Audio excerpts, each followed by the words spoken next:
Good morning, everyone. Welcome back to the Atelier Nikazuki live stream. Sorry, I'm just moving the laptop up because I realized it needs to go on the shelf, because that did make my sewing desk much clearer and much more enjoyable to work with last night. All right, there we go. I think that's good. And then we're going to just get onto YouTube here and grab a live stream, and then I just realized I was also going to do some printing that I totally forgot about. Oh, it's the meter stick. Okay. Bah. Oh, I'm tired. Not like in a way of like I need to go have a nap. I'm just tired. Okay, there are the instructions, and there I hope is the pattern. And then let's go back and actually grab this one since we're on here. Download, download, download, download, download, and then we also need to bring up the NCW. Mini. There we go. And then we're going to print this page 10 to 15. Actually, we're going to just print 10 to 10. Selection. No, range. 10 to 10. Because that should... Then I can do the test square and find out. Paper size. That is not the right paper size. We're on the brother. And we need it to not scale to fit. Scale. That's where it was. Okay. We need it 100%, not scale to fit. Okay, let's print that and see if that actually works out. And then I'll check it later. And then these are all here as well. And then I do also want this one. Yeah, we actually need, there's like 3 different ones here. I don't need the thank you PDF. I know you're grateful for my purchase. But I don't need it. Okay, and then we've got that and that and that. This one. Download all these files, please. PDF pattern. Zipper template, and then these were the SVG files.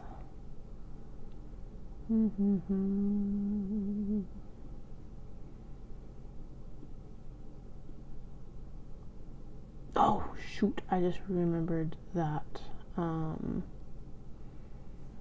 have my tags for the drawstring bags upstairs. I will grab those at lunch. We're not going to be ready for any of that before lunch. Okay. Sweet, there we go. But what I did do last night is I went through the box that was sitting right beside me, and I pulled a bunch of the stuff that's like extremely close to being done.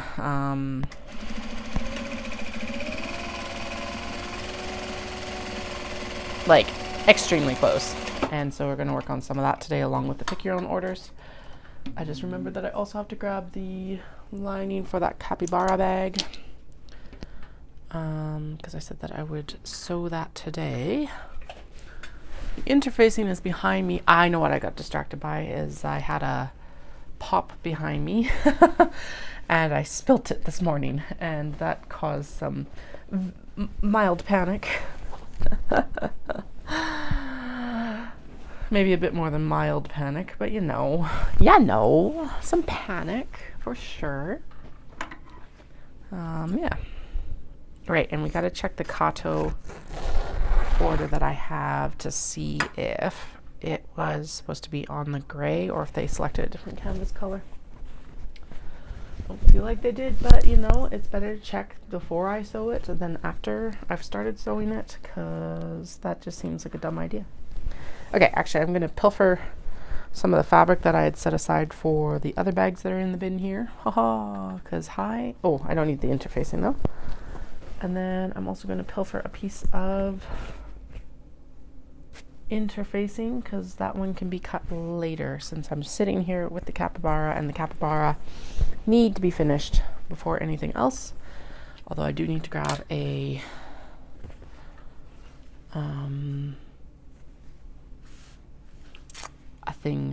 zipper for the capybara. Although I think the capybara can go with the navy, and I'm pretty sure I've still got navy zippers in the drawer. So if we've got that, then we're set. It'd be good if we do. I'm pretty sure I do. All right, let's get this stitched. I guess I should give the business a heads up that I did actually pick up my tags as well. She did give me an absolutely wonderful warning that her driveway does not look like a driveway. It's a home-based business. And I was like, oh, it'll be fine. I've done rural pickups before. No, this really didn't look like a driveway. It's like right off of 12 Mile Coulee Road. And yeah, no, it does not look like a driveway. It looks like it would be a lot of fun to maintain in the wintertime. That's sarcasm. Also makes me extremely glad that I didn't actually go and pick up the order like earlier in the week when it was really, really, really snowy, because that would have been it would have been painful to get in and out of, that's for sure.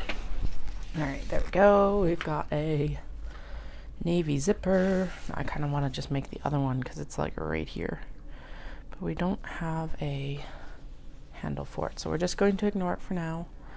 There will be more capybara makes here soon.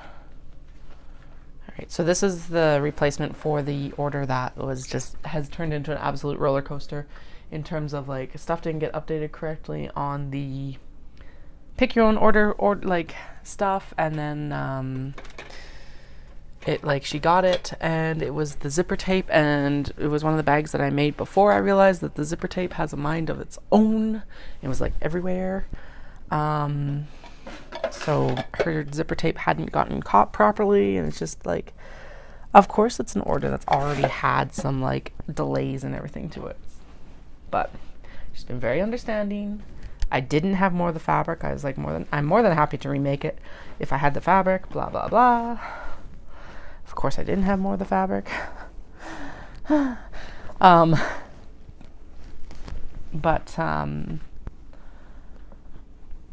Yeah, she chose capybara fabric instead. I sent her, I'm like, I've got all these other like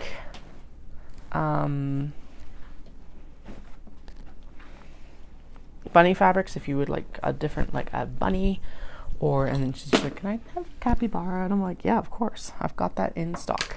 Oh yeah, and there was a stocking error, and just some days everything just goes sideways. And with this order, that is exactly what happened. So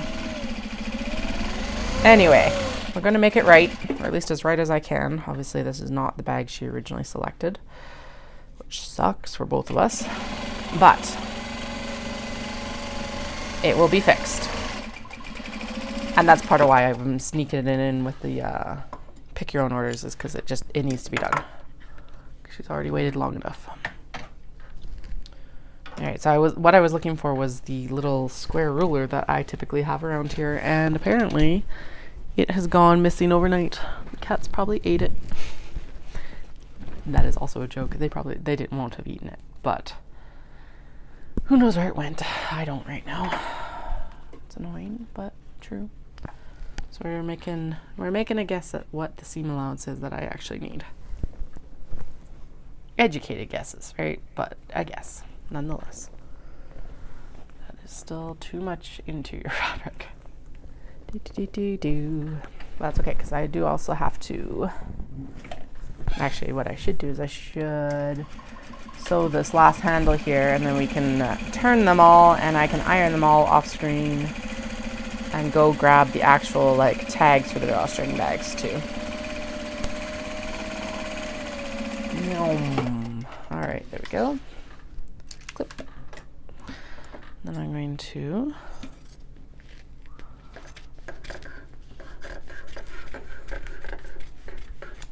there we go. Okay, yeah, because they're going to need to be turned, ironed, top stitched. And then we'll head into actually doing the, oh, that is too loud again. Okay, let's turn this down a little bit. Okay, that should actually be more enjoyable for your earballs, hopefully. Okay. I did stand around a little bit last night and actually do some prep work for some of the new bookmarks. So that's what these are sitting here. Basically, they're going to get a twill tab in them. And then we're going to, and then it'll just be bookmarks. So these are like handles that are no longer getting put into big bags and small bags and all of that. But that is also where I pulled some of the bags to finish out of as well, is because I was like, hey, I know that this matches something in the Kato bin, basically. Okay, so the one that was extremely close to getting finished that I haven't already sewn is this bunny. And so we can cut it down and get it ready. And I'm pretty sure the rest of this can actually become a Kato bag. Bum, ba-dum, bum, bum. Bum, ba-dum, bum, bum. Yep. Sweet. So what we're going to do, since that is that, we're going to cut it off the end here and then trim it down. Because then what can happen is the Kato bag can be cut from the rest of it, because this is wide enough to do that. All right, bunnies, you're going to be in the new size. Because,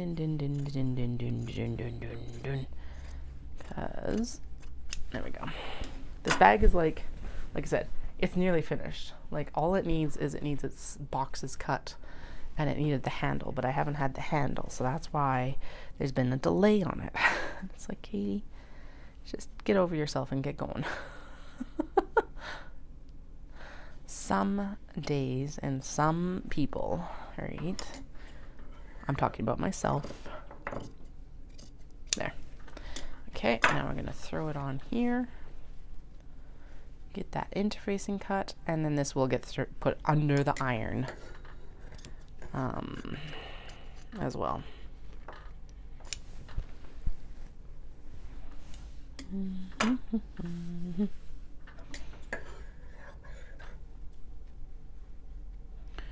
Zoom. Okay, there we go.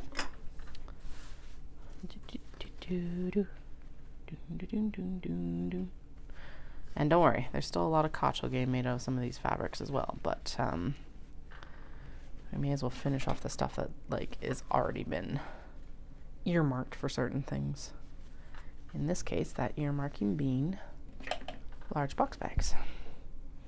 Okay, yeah, we are going to do this, and then we're going to get it turned, all these handles turned and ironed, and then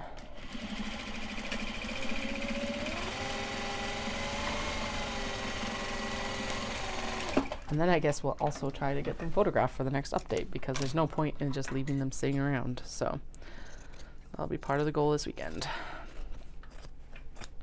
Go. Now my turning tubes are up here. Stuff it in here. We need to plug the iron in. And there we go. Bum ba dum bum bum. Nice and turned. And then there was 2 more here. And the rest of those handles will become bookmarks, and that's fine too. This one is the Cuddle Puddle with like the hedgies and the cats and the dogs, and I swear I found the handle for it last summer, and then it disappeared again, and I'm just like, really? Come on. Now the capybara is going to have to wait until I have black thread back in the machine, so it'll be the last one to finish today, but we will finish it today at some point, whether it, like I said, it's shipped tomorrow, so whether we finish it before I go to the gym or after the kids go to bed, I don't know. And yes, that is why I'm heading out earlier today, is because I am going to go to the gym. Typically I would go after lunch, but I was just like, today I was like, nope, we're going to go before I go pick up the kids. So I'm pretty sure as long as I'm there at about 3:30, we're good. Now obviously that does mean I am going to take my lunch break around noon, but you know what? That's fine too.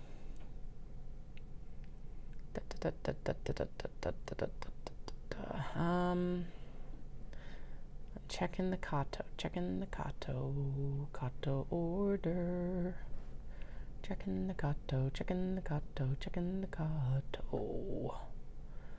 Okay, she didn't make any. It's all just like me. I make the decisions. I think that's the same with this one as well. Let's just double check. Yeah. Black shoulder length. Okay, sweet. Okay, so these are all turned. I need to iron them and get them under the sewing machine.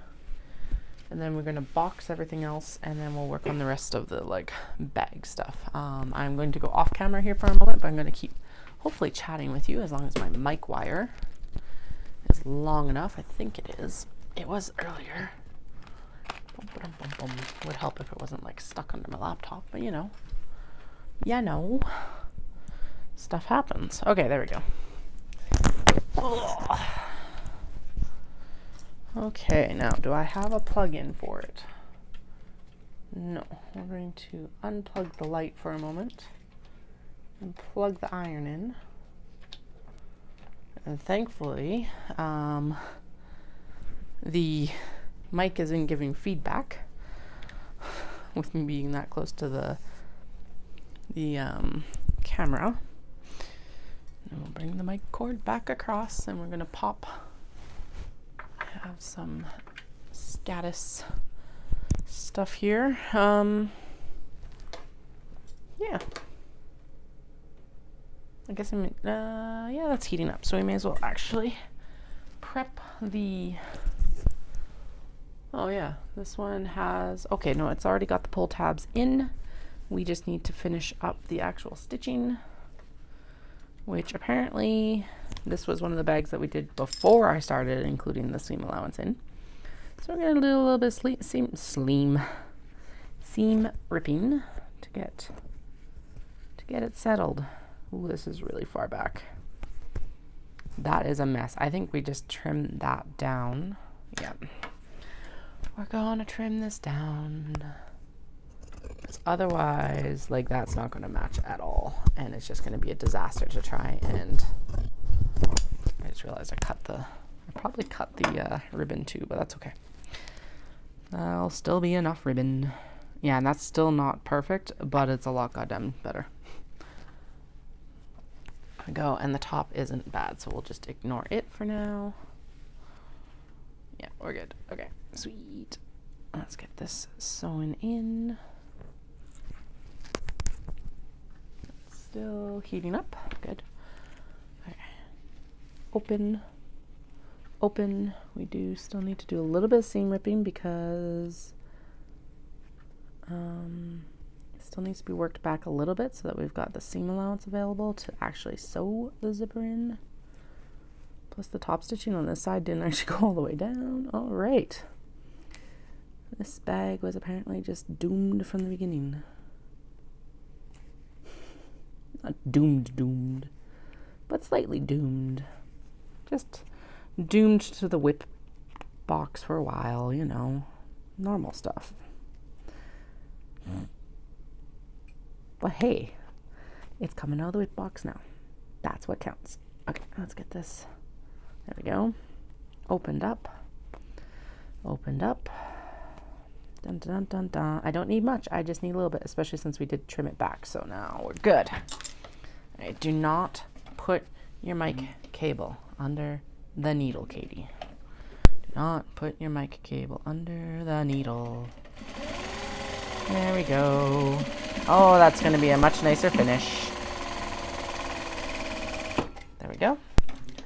That side. And then I think the iron just clicked off, but you know what? We're going to finish this side too. Because why not? Oh, that's still not going to catch that. Okay. Let's even out this seam rip. Okay. And then we're going to stitch this as close to that line as we can. It's going to be really, really, really, really close, but it will be not too bad. Okay. I don't know why this is so far off, but This bag is probably also just at least 3 years old. So it could either be child or it could just be me. It might even be older than that. It's probably why it got put in the like timeout bin. Is because I was trying to prep for like that last knit city before in 2019. And I was already pregnant and then it just got ignored because I was like, ooh, new fabrics. Although I didn't have new fabrics for like 4 more years. So I don't know. I'm blaming baby Katie. Again, I'm not past Katie. I'm present Katie. Let's go with that. Okay. Now is that one's already stitched up there.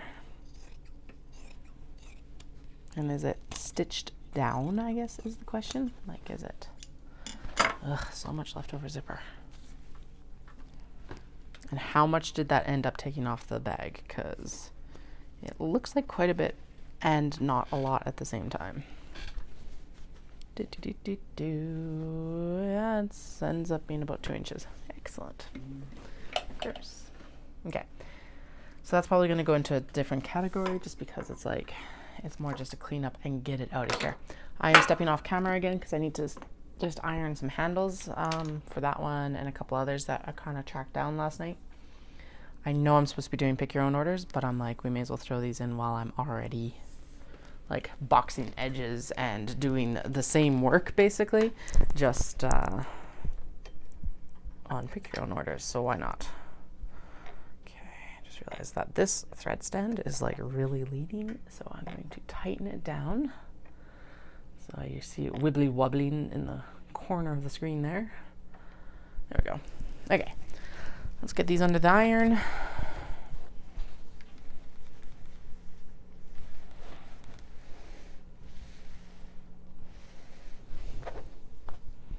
Do you not have steam? Oh, apparently we're out of steam. Oh well, that's fine. Apparently we did just the right amount of like bags the other day if we're out of steam. Are these hedgehogs? No, there's like Shiba. So the Cuddle Puddle. I thought there's, oh yeah, there are hedgehogs. Okay. It's like, am I misremembering this? But no, there's hedgehogs, but it's Shiba Inus mostly. Shibas, cats, and hedgehogs on the Cuddle Puddle. That is just florals, and we definitely want a bunny for that blue one. There we go. I know, it sounds like I'm talking out my butt because you can't actually see what the heck I'm doing. But I will show you in a moment, do not worry. And then we're doing the hot spring capybara. I guess I should also press the capybara bag. Capybaras do need to wait until I have black thread in the machine. But actually I think white might work as well.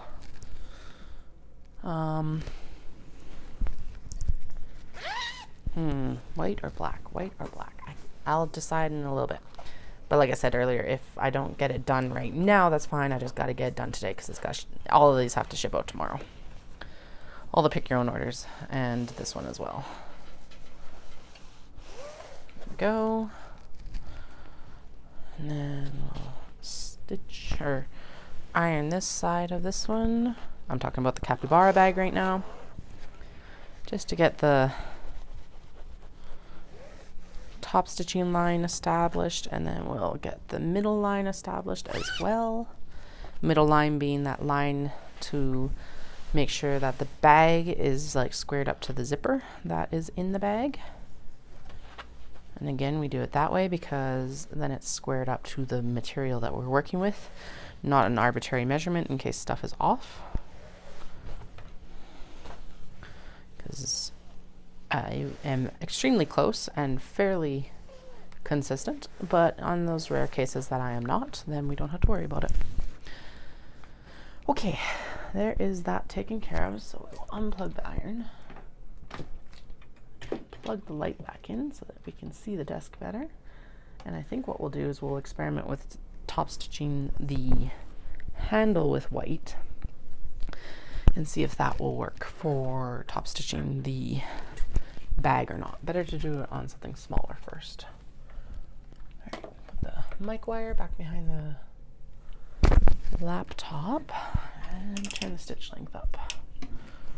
I think I've done white top stitching on the capybara before. Oh yeah, it's fine.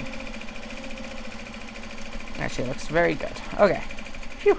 And then the bunnies.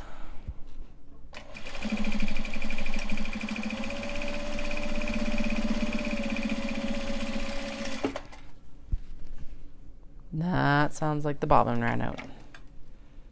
Nope. Okay. I lie. This one actually doesn't need to be top stitched right now. That will be a later finish because that one is becoming bookmark. And we'll top stitch it after we add in the tape for the bookmark.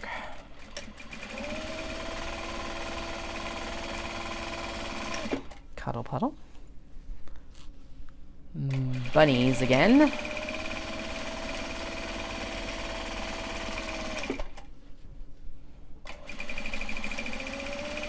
Capybara.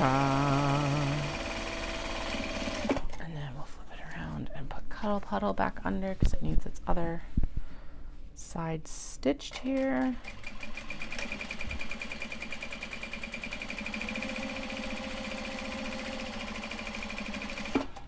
Sweet. There we go. Alrighty. Trim all these chain pieces. We'll top stitch the capybara bag. And then we'll get into, oh yeah, we'll top stitch it, we'll put in the ribbon, and then we'll get into the boxing of the other large box bags. Or the other box bags in general. And then after this, we'll work on getting the big bags with their everything installed.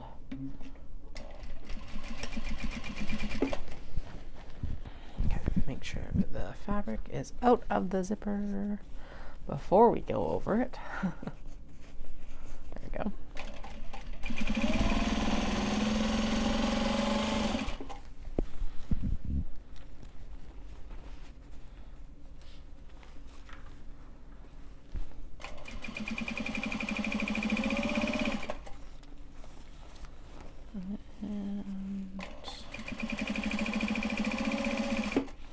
Chain piece it across this little gap. We'll trim up those threads and then get the ends sewn. Like I said, it's always shocking when it's like, because usually it's production sewing, so I just sit down and I do all the zippers and I do all the top stitching and then I do all this and then I do all this. Like it's like, because that makes sense for production sewing. But it always is like super cool to be able to sit down and just kind of do one at a time sometimes, because it's like, oh, okay, this is nowhere near as daunting when you're only doing one versus like 35 or whatever the number is, obviously. So yeah, go snip snip. Yeah, the top stitching looks good. Why are these like sticking? I don't get it. They're like not going by each other very smoothly. I don't get it. It's like, did the kids grab them and squish them or something? Or did I? I don't know. Oh well. It will remain a mystery. There. Okay. Now we'll flip. And we'll get some twill tape cut for this.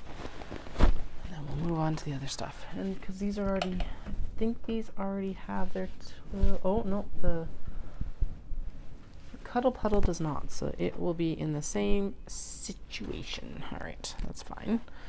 Glad I looked before we did more work. Okay, so we need one set of black and one set of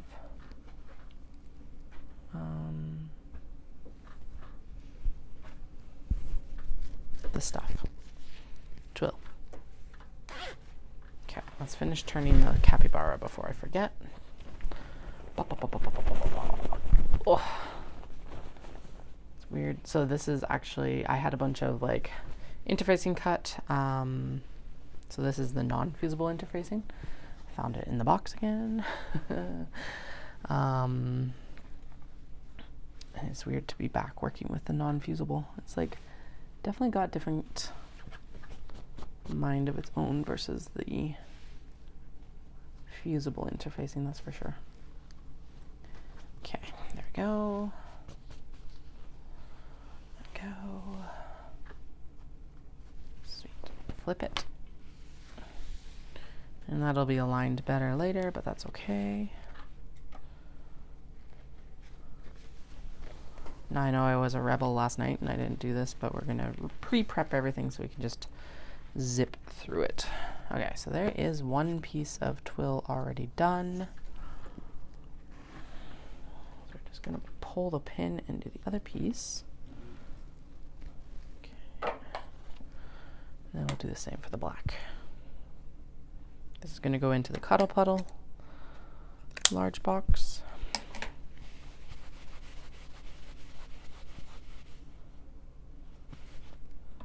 Right, because everything else, yeah, everything else we got the end seams done on last night. That was the big deal. That's right. Today we need to do the boxing and we need to do the big bag and the kato bag that's left. 2 big bags and a kato bag.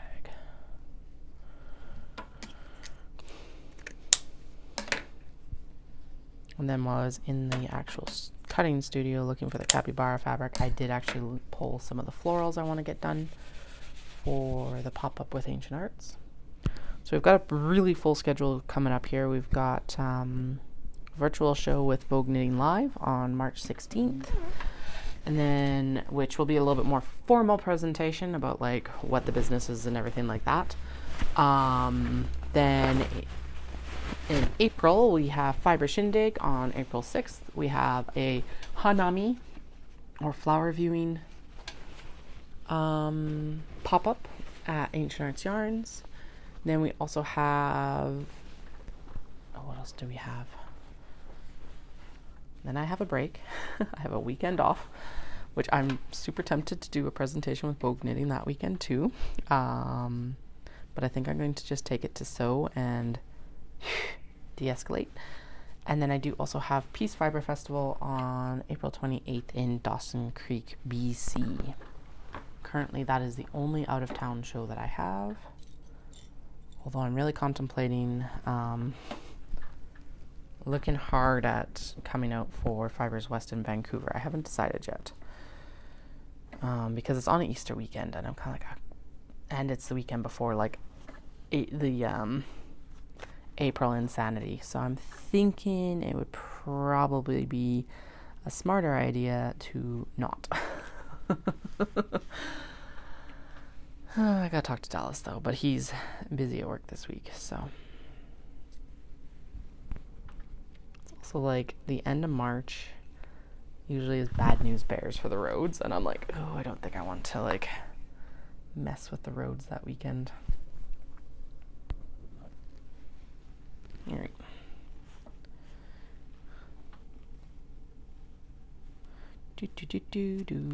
Now the question remains of where are those Shiba, like those retro Shiba Inu ones that I was mostly done before Airdrie, but I didn't finish because I didn't know where their handles were, because I swear I sewed the handles afterwards, but where the heck did they go? I don't get it. I don't know what's happened. Okay, good. Okay, there we go. Get this one in, and scooty scoot scoot, and down. Okay, go. I'm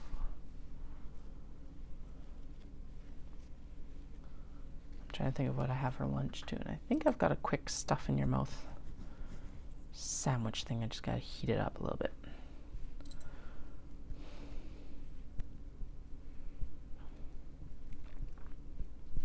Go. One more to clip in, and then we'll sew all these ends, and then we'll get to the whole cutting out of the box edges. Okay.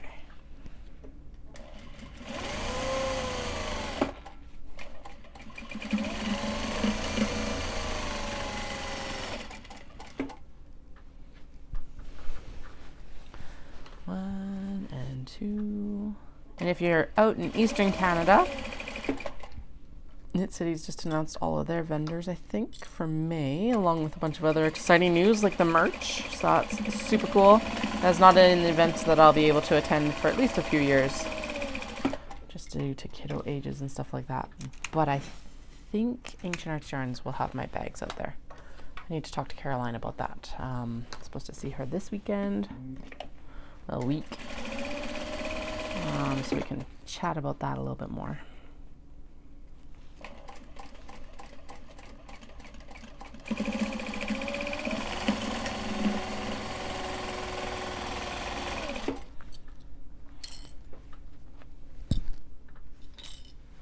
All right, one more end here. And then we'll do the interiors.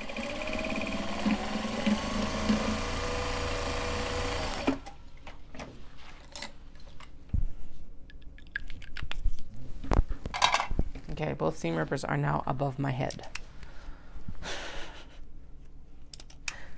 Ask where my seam rippers are. They are above my head, and I will understand that if you yell it at me in the chat. Oh. Always an adventure. Like I said, it's creative chaos here most days.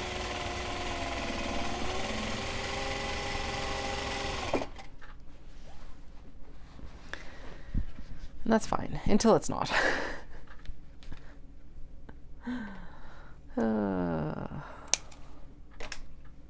Okay, just make sure that we've got enough there, and like stuff is up here, and there we go. Through we go. Let's get this done. And then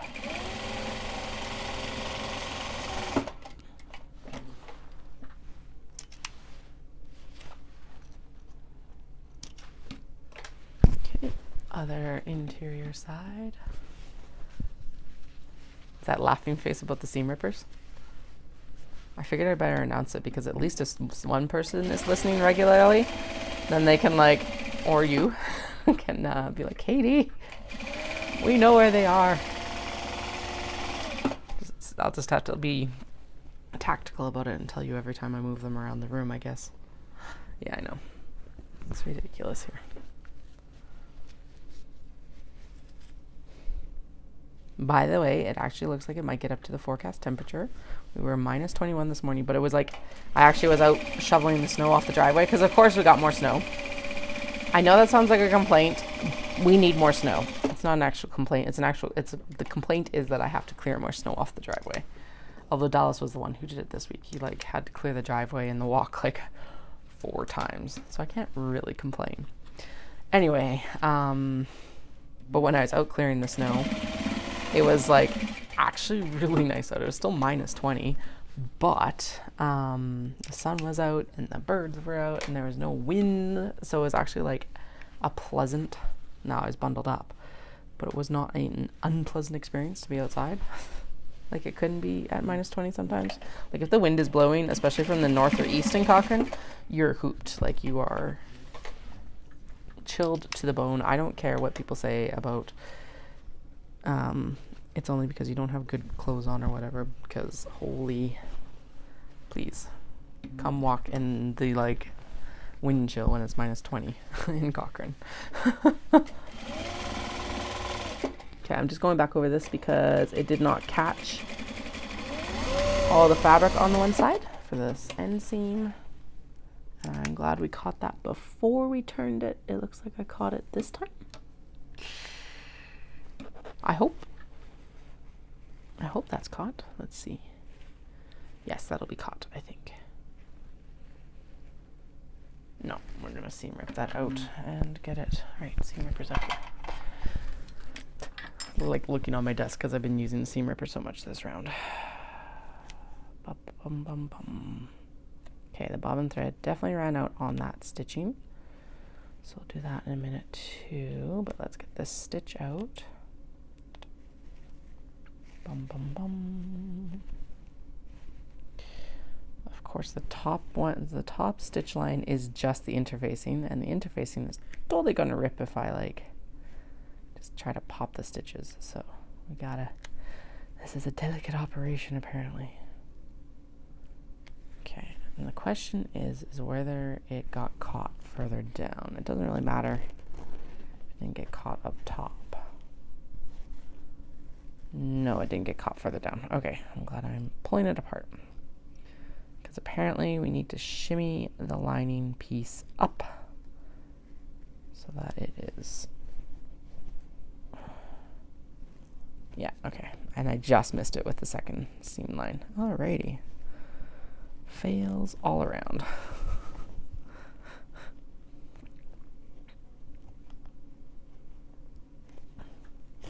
Yeah. Well, there we go.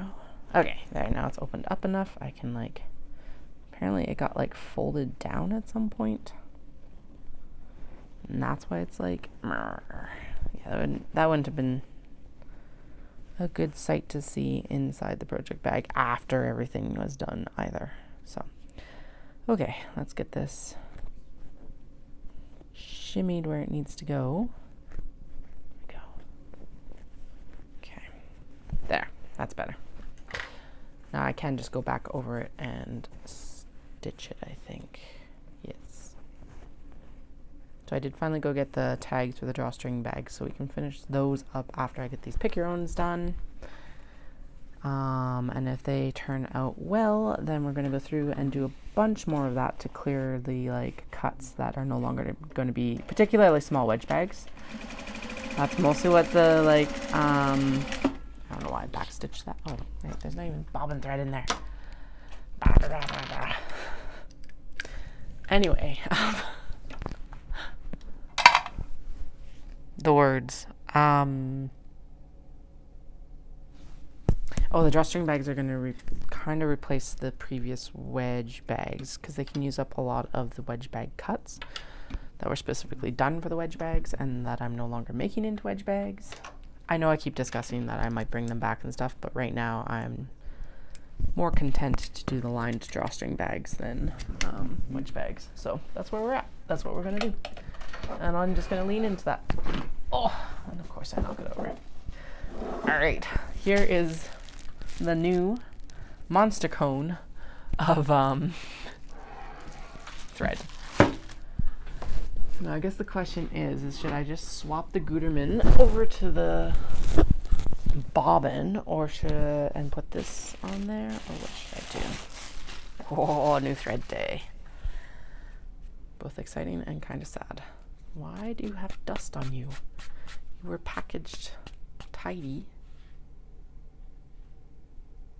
And it's like, this is like 12,000 meters or something like that at this point. So it's going to take us a while to go through it, which is nice. It is a little bit heavier, which will be nice actually. Okay, so I think we'll throw that in the bobbin thread for now. Oh yeah, take the old spool off.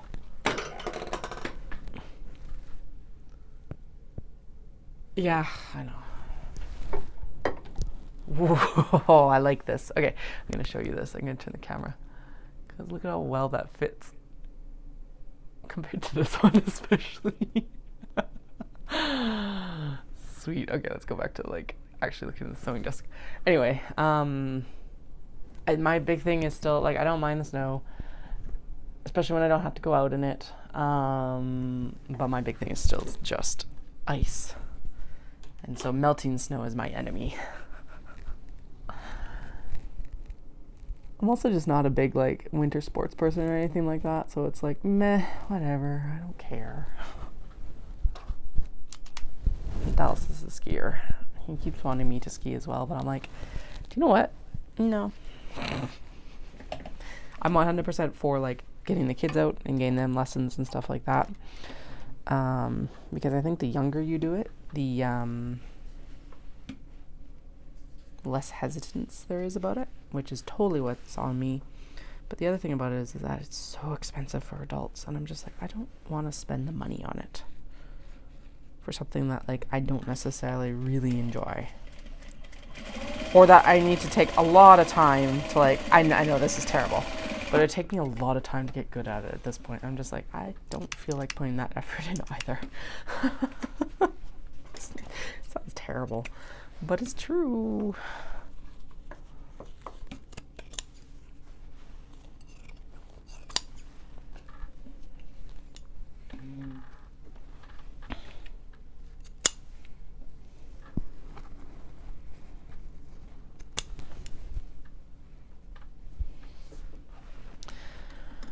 Alrighty, oh, that one needs to be tacked down. Does this end need to be tacked down? Yes. Are these both tacked down? Yes, we're good. Okay, sweet. You can go back on the pile. You'll get tacked down, and then we will cut the box edges. Someone was asking how I go through and like do all the box edges. And I'm like, because most patterns get you to cut them before you do the bag, of course. But I'm like, I don't do them until after I'm like I'm at this stage. It's like one of the last things I do on my bags. Mostly because it's like if they do have a little bit of warble in them or they're a little bit off size or whatever, like just not. I find that doing the cuts afterwards, again, same as like getting the zipper lined up in the current bag, it means that you get the cuts done to the bag size instead of trying to make the bag work around the cuts almost, or whatever you want to call it. Now the other thing I do need to find is I need to find the freaking square that I was using last night, because that would be useful. Like, really? How do I keep misplacing tools? I swear the cat ate it. One of the cats. Probably Flynn. He's been trying to like scavenge food of all types everywhere. I need to find them some wet food that's like fish based, because a lot of the wet food, like even the higher end stuff, is got chicken in it, and apparently from what I can tell, he is allergic to chicken. I think I've discussed this before, but yeah, he's like, they're both scavenging for like wet food, and I'm like, I don't have wet food you can consume yet. It's coming, don't worry. Although actually I do need to order them some dry food, so I'll put a bit better effort into actually getting them some wet food. It's not like a core part of their diet, so it's like I've kind of ignored it for a little bit. Bad cat mom habits. And we do not have the litter box moved yet because Dallas was sick last week, and that was like, oh, of course.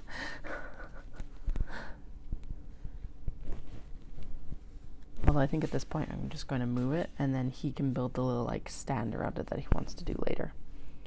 It is going to be right against our garage door though, so my worry is that the kids will dig in it, and I'm like, well, I guess we're going to have a very rapid crash course on not touching cat poop. And that'll also be a very good motivation for me to scoop it more regularly, or more than once a day at least.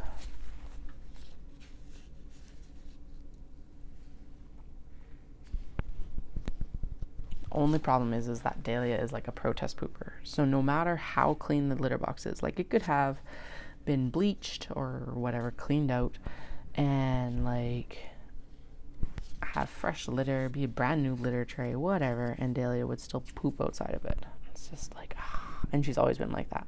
It's not Flynn. She was like that from when we first got her, and she's just remained that way. So my big worry is that we're going to like walk in the door one day and there's going to be like just little turds everywhere as soon as we walk in. And I don't know what it is. I don't think there's anything wrong with her, because that's like one of the big concerns, but the vet's given her like, this was, like I said, this has been going on for years. She's always had a clean bill of health, so who knows.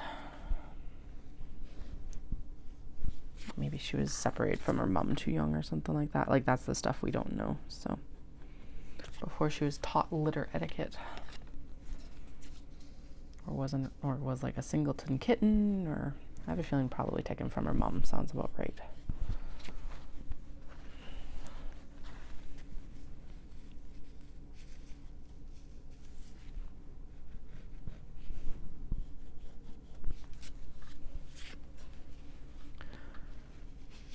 tea.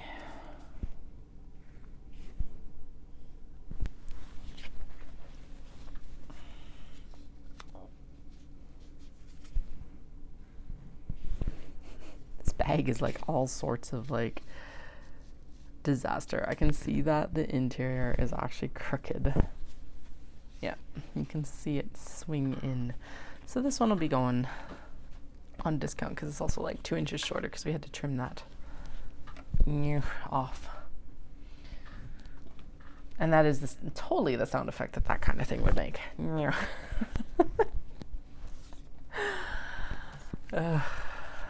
right. I think I can get away with marking 5 bags before the air erasing begins. So we'll do 3,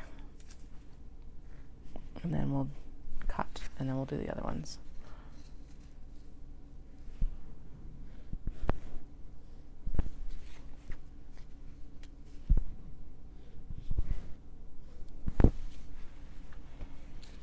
I still actually need to test out if these new handles fit better on the grid wall or if we need to go smaller. I think seeing them they're fine, but I should actually go grab a grid wall hook and find out if we are fine or not. Because like I said, I don't want to be horrifying people that they're like dropping off on them, because that is embarrassing and not very sales conducive. So that will be a lunchtime activity, is I'll go up and get a grid wall hook and we'll check. Yeah, cats are just weird. They obviously have their own little personalities, and then they're just weird on top of it.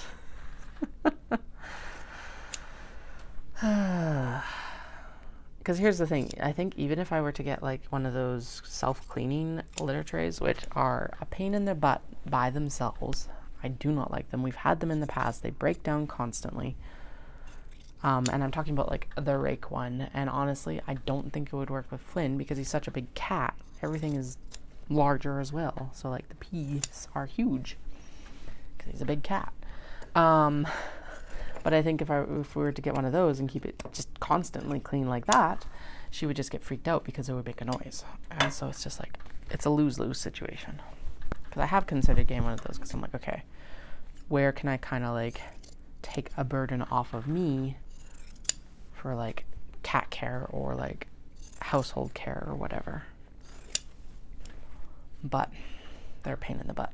If they worked longer, I would totally have one. But I find that they usually break down after 1 year to 2 years, if not before that. And this was years ago, yes, but the reviews of the newer ones even are saying the same thing. So I'm like, damn it, that's not going to work. And they're not cheap. So, yeah, so I don't want to cause like a litter box strike. I can deal with turds outside the litter box. But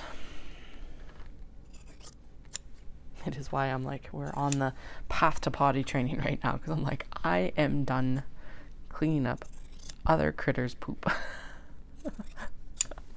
And obviously I'm still going to have to do it for the cats. So, time to reduce it in one area at least.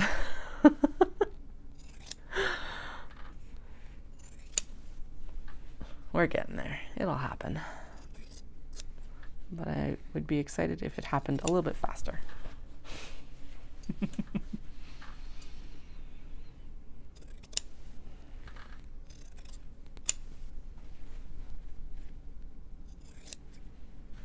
All right, so there is 2 bags getting out of the timeout bin. I think this one will be marked down a little bit because it's not going to be as large as the large box bag. It's going to be like a medium bag, so there'll be a little bit of a price difference just to compensate for that. Or maybe it'll go in like the second sale or something. I don't know. I still got to figure out details for that. So that all feels like it's going to end up being a September project at this point. So like post-Knit City. Because right now I do not have the time nor the mental space for it.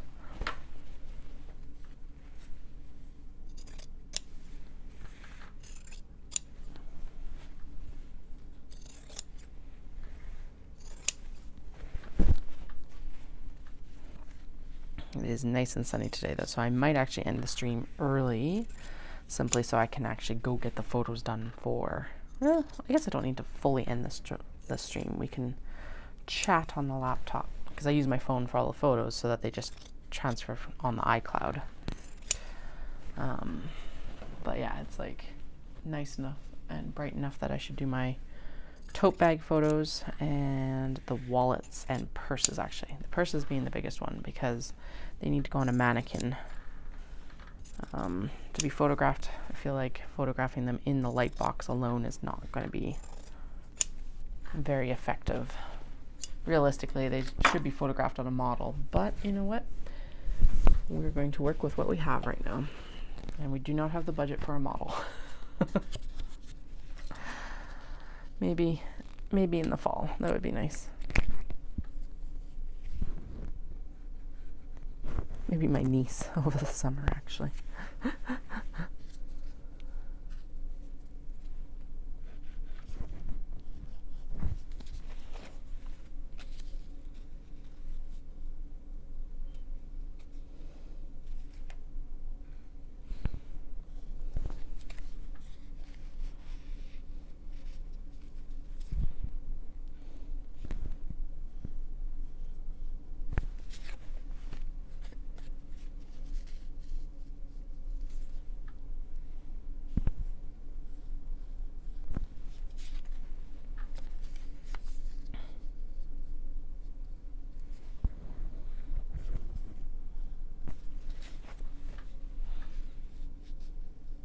So one of the big transitions that's happening for my eldest very soon is we will be doing kindergarten, not this year, but next year. But all the kindergartens around here pretty much are like half-day programs. It's just like, I do not get it. I get that like they're not necessarily going to absorb more after lunch, but like, what do you do? So there's like a few different options. They can stay at the like preschool basically that they're at with right now.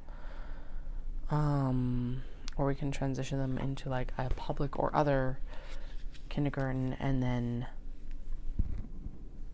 there's a program where they can like be bused by the Boys and Girls Club. But I'm like, I don't know.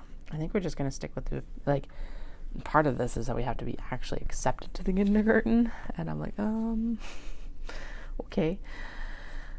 So I guess we'll find out if we get accepted there, if that's happening, or if they end up in like the public school. And I have no problems with that. After that, we are going to be transitioning to homeschooling anyway. So I think the easiest one for all of us will just be to like try and get into the kindergarten that's underneath the preschool, because then there's less transition for everyone. And I can just drop them both off at the same time, and we can just do like before and after school care with them. And so that's more familiar and everything like that. But I don't know. I also don't know how the funding works for that. Like, because at least I know if they go to the public one, then they get publicly funded. But these are all questions for like the administrators, I guess. If it's still funded next year, who knows with our government. We're just going to we're going to hope that it's still funded next year.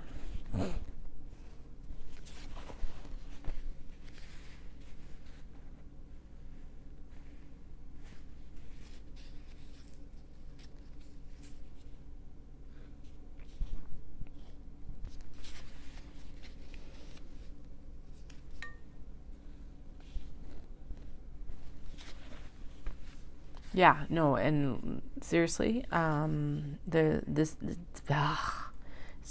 it's just our school district. So other schools outside this school district do full day. I don't get it. I do not get it. And even with the kindergarten that's underneath the preschool, we would still need to transfer days, because like obviously the kids are in care Monday, Wednesday, Friday, but they're like class days are Tuesday, Thursday. And I'm like, well, it's still only 2 full days. I don't get it.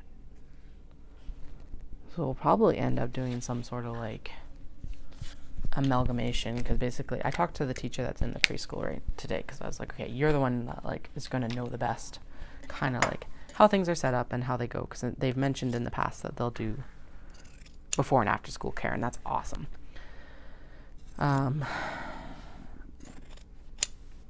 So like I want to be able to take advantage of that, I think, but it would mean that we then have to transfer and figure out what other day we want them actually in. But then actually Tuesday, Wednesday, like Thursday would be good, because they'd be all lined up, no breaks in between. And then it would avoid the whole holiday Monday, Friday stats as well, which would be kind of nice. But I don't know. So we're going to have to figure it out. I swear I remember going... No, I was born in Alberta. And this was also like 35 years ago now. Almost. 35 years ago this fall. Or 30 years ago this fall. But I swear I did full day classes. I was probably in a different school district. I actually lived just down the road from here, which is hilarious. Lived in Exshaw, which is like half an hour, 40 minutes from Cochrane.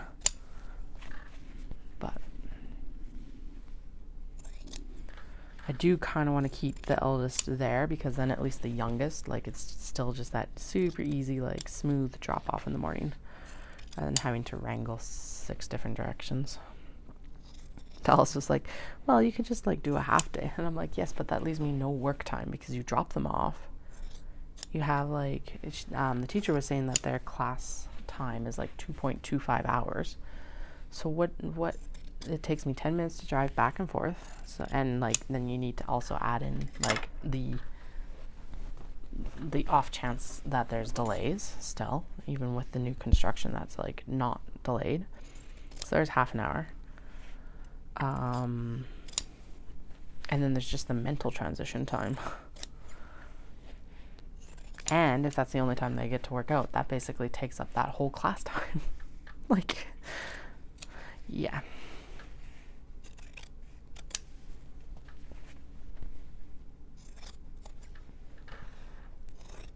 Obviously extremely privileged that I can even consider that that's what I would use my time for, to like not going to work and stuff like that. But it's a very different system from what we have set up right now. And yes, I am wondering what will happen when I start homeschooling. I think part of it is that it won't take that long to actually do a lot of the work. I was homeschooled myself. And there are so many different options now that we can customize as well, which is awesome. It's something that I do think that the virtual schooling has really elevated, is like what is available, especially for like a hybrid schooling, because it's not going to be just me. I refuse to make a curriculum. I will find a curriculum that suits us and then supplement. But like the availability of what's available compared to when I was even in school, like what I would have graduated high school 2007. So like the shift even in the last 20 years has been insane. I'm sure, just with the technology shift even.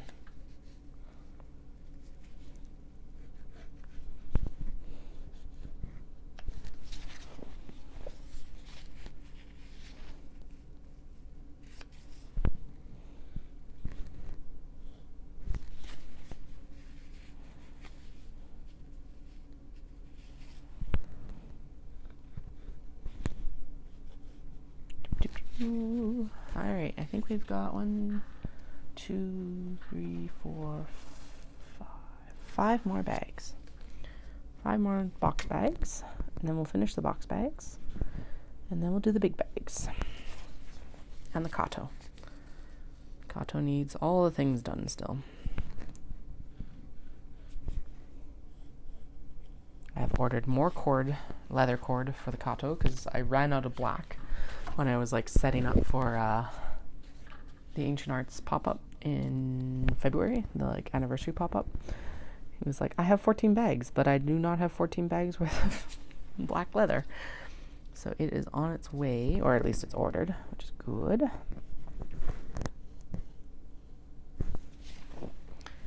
through an Etsy seller out of the States, I think. I did go with someone else because I found someone who actually has 100-meter rolls for like $50. Well, between the two rolls, it's about $25 cheaper per roll. So that was a significant cost savings. And better than having to shift to another material. Although like stuff like waxed cord and like I'm trying to figure out what I would even use if I were to switch from leather. And the options are not broad and are also fairly expensive. So I'm like, I may as well just stay with the leather then, because at least it matches the handle and it like elevates the bag experience, I guess.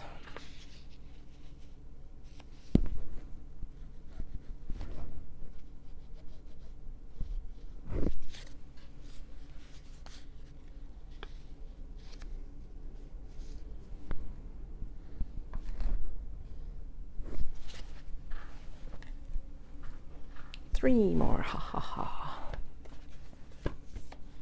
Wisteria cats.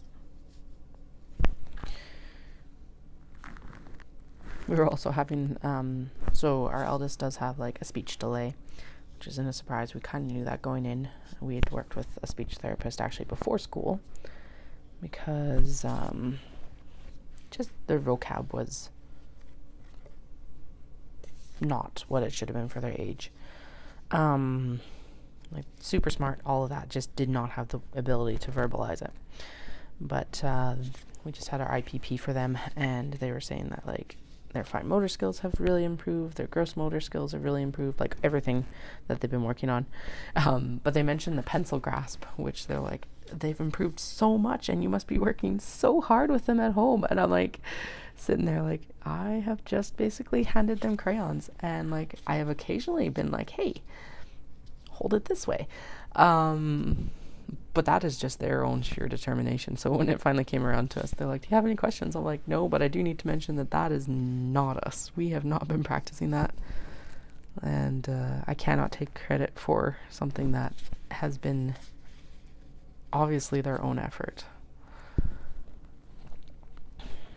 But it's been super cool because they said like just the amount of like growth that has happened over the last year has been amazing. And I love it because it's like we can see it. But it's also good to hear what other people are noticing as well, because then we can be like, okay, yeah, we have noticed that in the home. So like one of the big things was emotional regulation, which obviously is something that needs to be worked on. Heck, it's even something that I need to work on typically. But especially when you're not able to verbalize it, that can be really difficult. Because I'm pretty sure a lot of what the difficulties were at the beginning of the school year were due to lack of verbal skills. So they've said that that's really done well, which is just so cool to hear. And like just gotten more social and all of that. Our youngest is like the extrovert, and our eldest is definitely like, they're not they're an introvert, I think, but they're like a social introvert. So they totally are fine with being around people, but then when they're done, their social battery is gone. Much like me. I like being around people, typically, not always. But when I'm done, I'm done. Dallas is a hardcore introvert. His social batteries drain very quickly.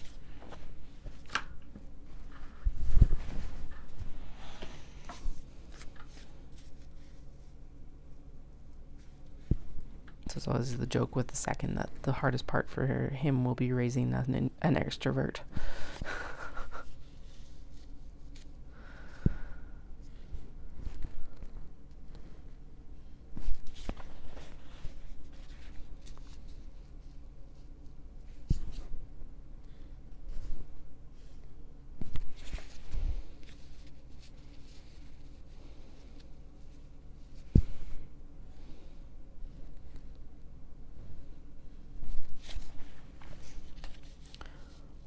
Apparently, I am getting hungry. All right. I even had a snack before I came downstairs. What time is it? Yeah, it's 11:15. All right. Well, I think what we'll do is I will trim all these up, then cut all the box corners out. And I'll go grab lunch and the drawstring tags. And then we'll sew all the handles in after lunch. Like I said, it's just a stuff in my face lunch, so it won't be long. I just have to reheat it. It's basically, I saw an Instagram reel of it where it was, or not Instagram, YouTube shorts. And it was like, dinners for moms who just are done. And they made it with Hawaiian, the King's bread or something like that.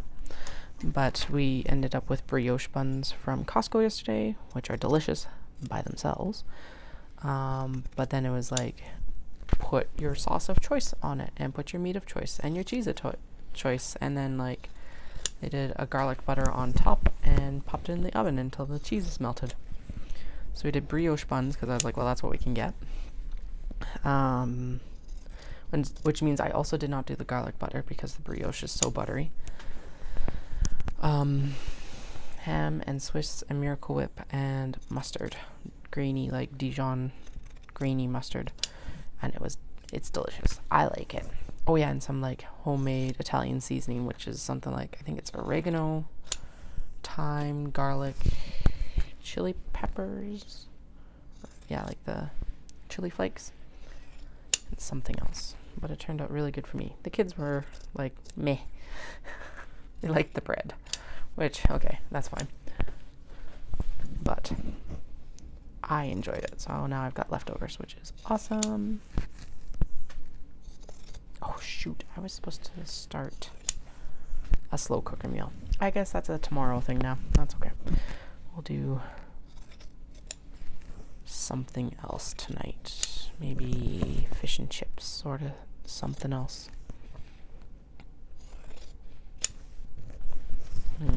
Yeah, that'll probably be the best option.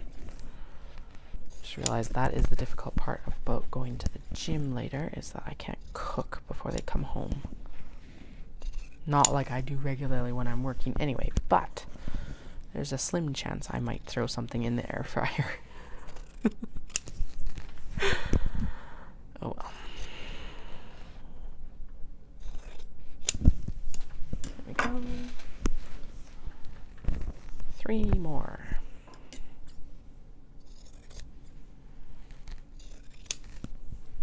Why is it always like one of the hardest things is just like trying to figure out what you want to eat every day, 3 times a day, like, and then keeping it in stock as well. I think that's the big thing. Like, we didn't do a big grocery shop last week, and then we got to the end of the week with Dallas, and it's like, what do we do now?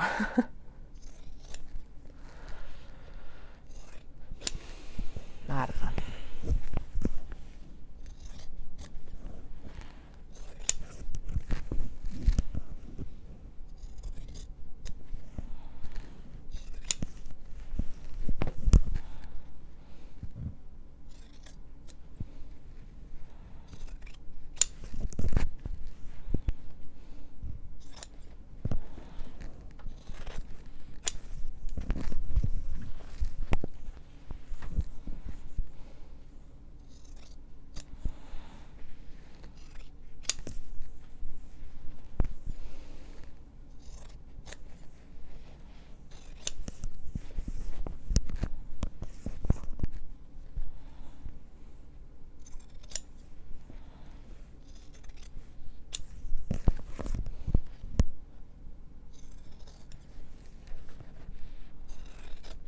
Actually, we're going to do this, and then we're going to cut the handles for the bags, I just realized.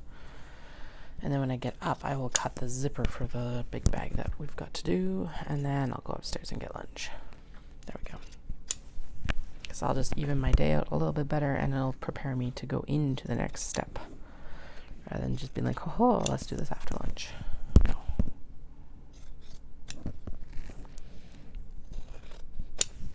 Alrighty, there we go. Last box bag to cut.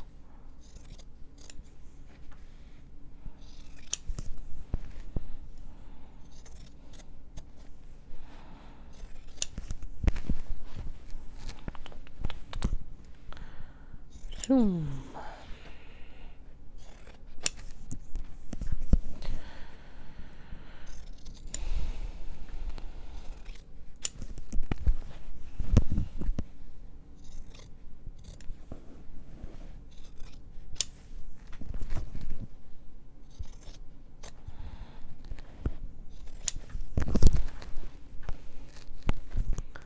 Also, my youngest slept through the night. Now, they were up at 4:30, but they came into bed and like cuddled basically for the hour and a half or whatever it was until our alarm actually went off.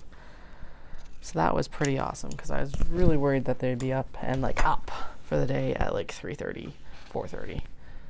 And I just found the ruler. I see it pitched across the room apparently. All right. Anyway, so that was a very nice, pleasant surprise because there's, yeah, always a concern about that, right? Okay, so the aqua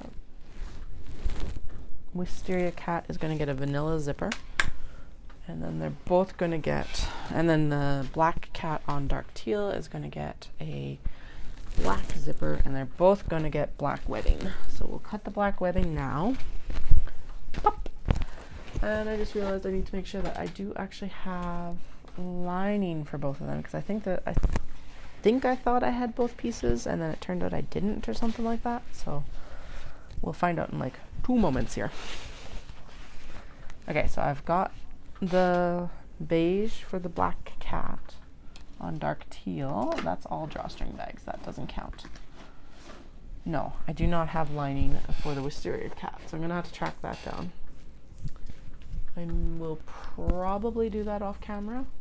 Yeah, I will do that off camera because then I can just like cut it and be done. There's probably, actually, I don't even probably need to cut it. I have a feeling it's underneath the table just fine. I just gotta go grab it. All right, so today we are going old school, and we're gonna trim down the webbing and then singe it with the lighter because I don't feel like heating up the hot knife for 4 pieces of webbing. Although I do need to heat up the hot knife for the other big bags. Those are a future me problem right now. I wonder if I heated up the blades, how much trouble I get myself into. Like for the scissors. I have a feeling that would lead to a lot of burns. Because if you heat it up, it's going to like travel up the scissor handles because they're metal scissors. And if you do it with plastic, then it's just going to melt the plastic. We're not going to do it. I'll use the heat knife, but it's like one of those crafty, intrusive thoughts, I guess. All right. Lighter. Melt that end on the actual roll so that it doesn't like blah blah while I'm storing it. Unravel, that is the word. And we're gonna go across all of these other ends here as well. I just realized I need to actually put you into like a closer view because this is really far away. It's good for like the sewing portion, I think, but not so much for the detail work.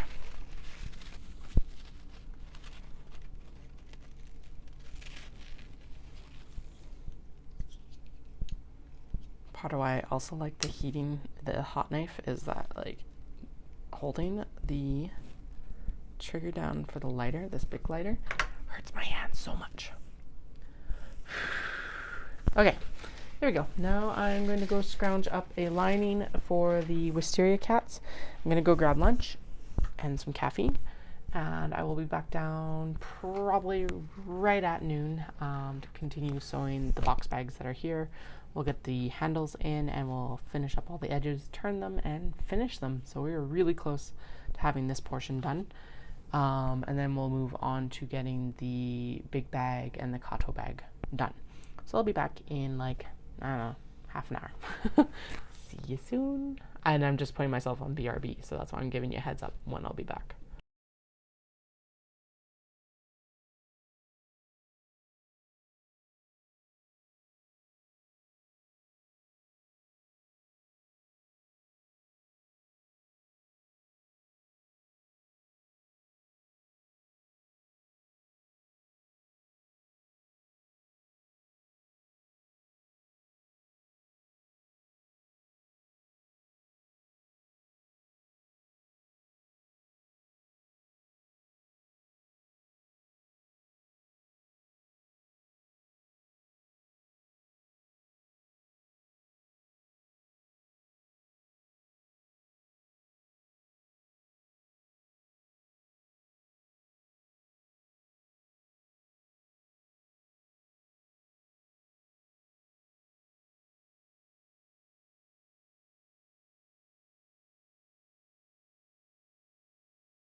Okay, I am nearly back, but I just remembered that I forgot the tags for the drawstring bags. So I'm going to run back upstairs and grab them now while I'm thinking about them. And then I'll be back on to do the big bags. All right.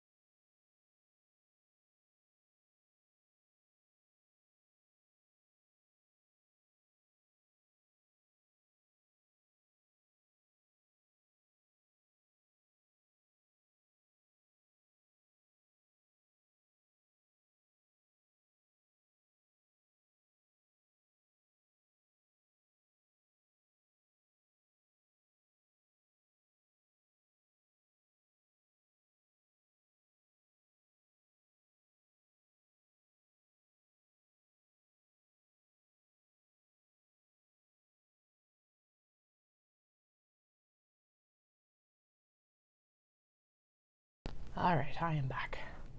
I do really want to show you these tags because they're super cute, and since they're local, it's even better. Look at them. They did such a good job. Oh, if my camera focuses. So they're very weird because they did come out, excuse me, a little bit dark. So you can't really read like Italian and Kazuki along the bottom of the tag. But I was like, if we just put like the website at the bottom, that's fine. I just want them to know, like, you're going to recognize the cat. And then as long as there's some clear text of what the business is, then we're good.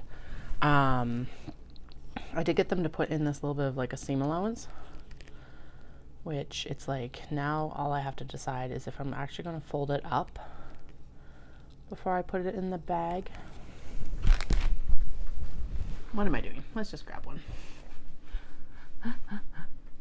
We can grab polar bears. Polar bears will be fine with white thread.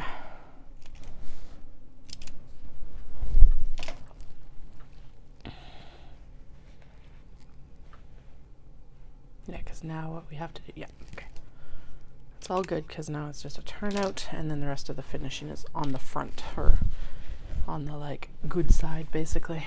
Let's take a look here because why not? I'm distracted by it anyway, so I may as well contemplate the placements right now. I did get it double-sided so we could put it up top if we wanted, or in my head for some reason it was on like the shorter like piece of the drawstring bags, but I think yes, what needs to happen here is this needs to actually be clipped. I should have clipped this before I turned it. So that's one thing I need to do before I turn the rest of them, because this gets folded under, and they actually, so the tutorial has you like do it with fancy fusible interfacing. We're going to go old school and I'm just going to stitch them down.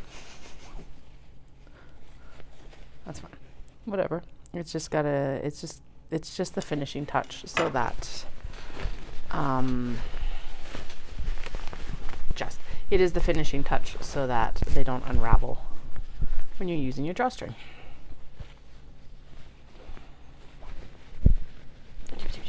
There we go. Gonna go a little bit more generous on this side just so we have enough to actually like stitch down, because this side apparently didn't get quite as deep a seam allowance. Okay, anyway, so what we could do, because this folds now, once those get folded in and stitched, this folds down and like tucks underneath this top edge, like this. And so in my head, for some reason, the double-sided was actually going to go on here. So like this, or it could go up on the, actually, yeah, the top drawstring makes more sense because then it can be stitched in. Oh yeah, there we go. Because then what we can do is it can actually be stitched in underneath that edge that's already folded under, and then we only have to fold up the other edge, and then it'll be nice and finished. And that's why I wanted it dual-sided, because then when you turn it out, no matter what side you're on, you've got a cat. It also isn't going to like draw away from the fabric very much either, which is nice because like it's the tag there, and then there's like way more fabric than the tag itself. Sweet. Okay, so that's what I was there. The other nice thing is that they're all prepared and they have them in this nice little Ziploc bag, so I don't have to worry about prepping them at all. Quite pleased. So if you're looking for like leather or cork engraving, that is Spotted Zebra Engraving, and they are in Calgary. Yeah, so this edge gets folded under like that, and then I'll stitch it up, and then it gets like that gets finished by folding it down underneath. So I'm just gonna, since I already have it on the sewing table and I've already like done the trimming, we may as well do the majority of the finishing work that needs to happen for later, because why not? There we go. And then I just throw some stitching in there, just like I finished the Kato drawstring channels, which I just realized I have not yet gone and looked for the sloth drawstring bags or drawstring channels for the Kato that's currently on the deck, or going to be on deck this afternoon. So I guess we'll be doing that after this. Okay, and then one more fold in right there. And then those will all get stitched down later. There we go. Alrighty. So I had eaten my lunch. I was dematting Flynn because he's like in the middle of shedding and keeping a winter coat, so it just needs to be like thinned out basically. And then I was like, I forgot the tags again. That's why I was like, I'm gonna pop on and just let you know I am on my way back very rapidly, just not there yet.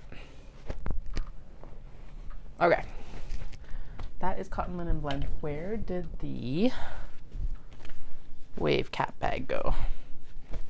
There it is. Okay, so we got 2 cotton linen blends and 1, 2, 3, 4, 5, 6, 7, 8, 9, 10 cotton bags, which is important for the other sew-in tags.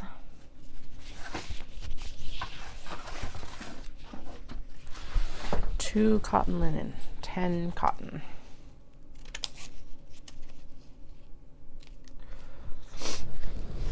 I need to make like a lunch break, BRB one, because lunch break is a little bit longer than like just I need to run to the washroom break. 3, 4, 5, 6, 7, 8, 9, 10. I also decided that I actually did want another cup of coffee. I had like a caffeinated pop with lunch, but I was like, no, you know what? I need coffee too. So that's part of what I ran back up for in the last few minutes. I did forget to cut the zipper for the big bag, so we will do that in a minute after we get the large box bags, or the box bags, done and dusted, and then yeah, we'll do the big bag sewing. There's fluff in the air apparently, probably from trimming Flynn's mats. Okay, we're gonna do the cotton linen ones first since there's only 2 of them. I don't know why, because it's not like they don't all have to be done, but that's just where we're gonna start. Accomplishment points. Okay, and that is pockets for the Kato, so they need to stay there. Where did all the handles go? That is the big question. There's some of them. Okay, so there is actually capybara, bunnies, cuddle puddle. 1, 2, 1, 2, 3, 4, 5, 6. 1, 2, 3. Sweet, I think that's all of them. Okay, and we're gonna start with wave cats. We're actually just gonna stack these because then I don't have to worry about them. The bunny. Bunny, bunny, bunny. Laundry cats. Capybaras. Botanical circles. Cuddle puddle. Botanical. Planets. Black cats on dark teal. Windows onto Japanese gardens, and sassy cat or black cat in wisteria. Sweet. Here we go. So now the one thing to remember is that I do always have to open up the zipper.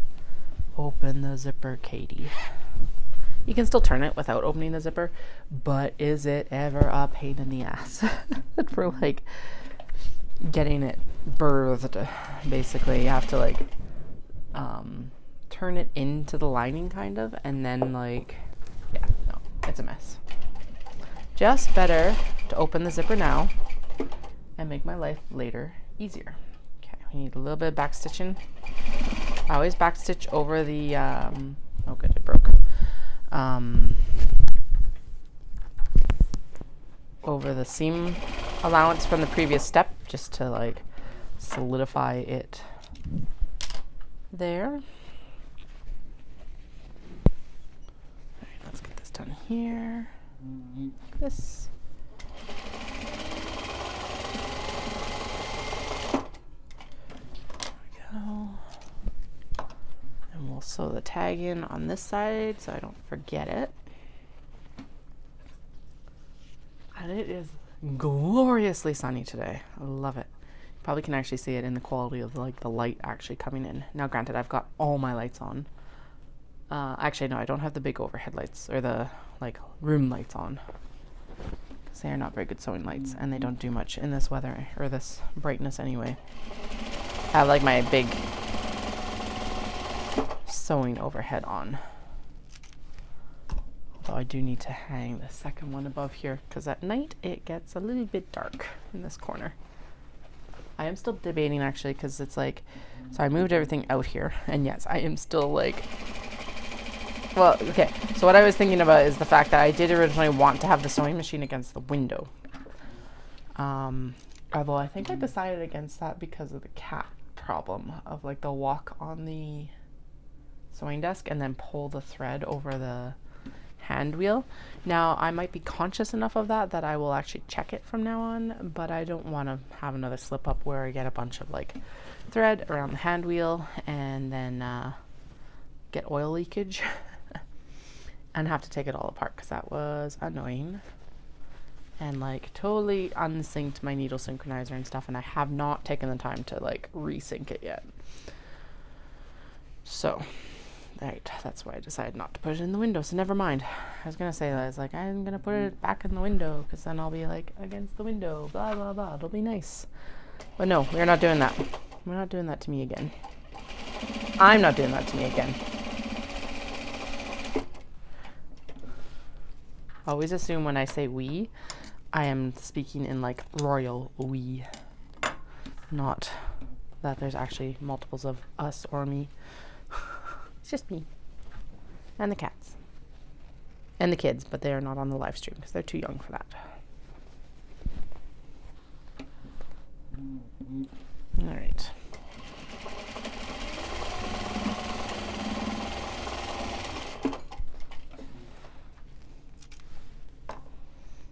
We're going to sew all of these edges, and then we will turn them all at once as well, just because that works better in the whole production assembly line part of this making. Yeah. And then all their final seams just get sewn together at the same time as well. I always do a little bit of a seam right there, just to, so that when I'm turning it, it's not opening up that seam and making a mess of things. There's like a giant semi outside my window though, and I do not understand why it's sitting there. It's got like a big pipe on it and something. Must have pulled up when I was upstairs, because I didn't notice it pull up. I think if I had been down here, I would have noticed it. The mysteries. The road that like runs behind us is like the last road in town, basically. And I do think it's still one of the main access points up to the extraction plant behind us. Actually, I think it's the only main access to the extraction plant behind us now, because they closed the other one. That was a nightmare to turn off onto anyway on Highway 22. Flynn. Yeah, stay out of that stuff. It's not yours. Yeah, I know. You got a job to do. You need to quality control inspect. Let's go.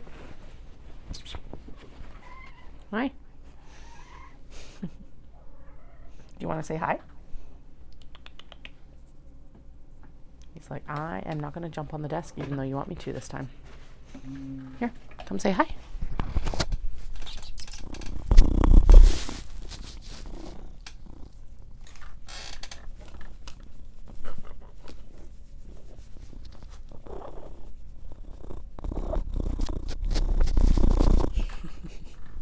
There we go. Some kitty love for the day.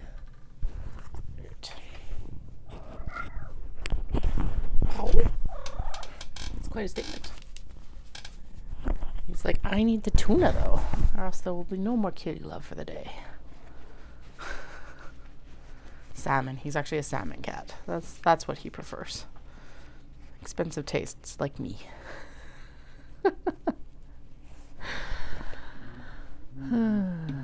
Although actually I prefer Alice likes salmon. I like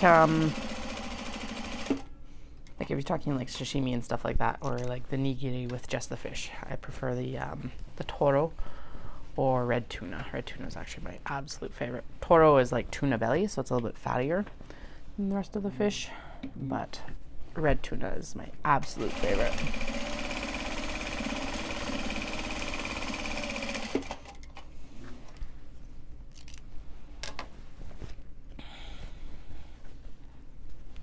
All right. Now it's time for the handle here.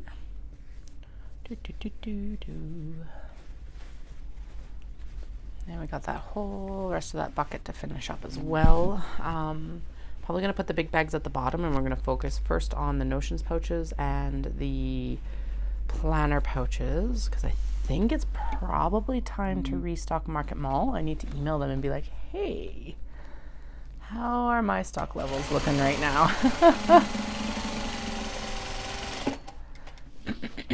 And then, yeah, we'll go from there. Notions pouches definitely need to be restocked, so that's why we've got so many in the bin. And then big bags and large box bags, my goodness. And actually, even the small box bags, I was realizing that I don't have that when I was like photographing for this update. I don't have that many, so just everything needs to be redone.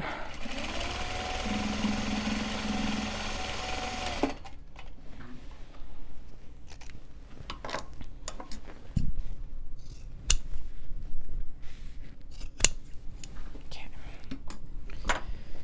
Then we're gonna open this up and fold it down.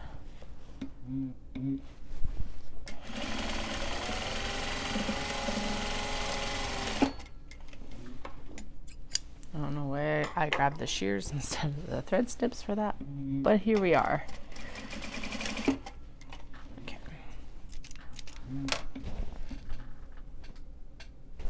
Oh, okay, there it is.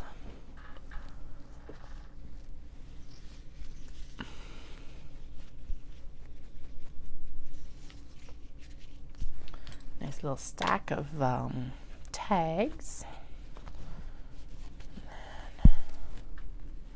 I think there is enough of this fabric to still make the kato bags. At least from the measurements I was doing this morning, we'll be able to still make a kato bag from it. So that's why we're going to divert the rest of this fabric. But obviously this will be like the large medium bag that we have.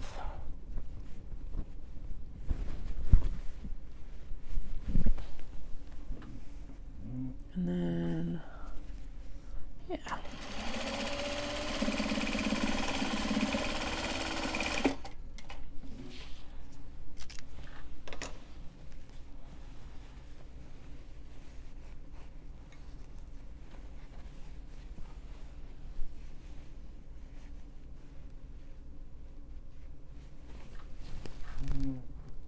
Well, he's settled in quite nicely. He's like, wait, I do like sleeping on your, like, interiors and interfacings. Dahlia's over on her heated pillow blanket thing, so that's good.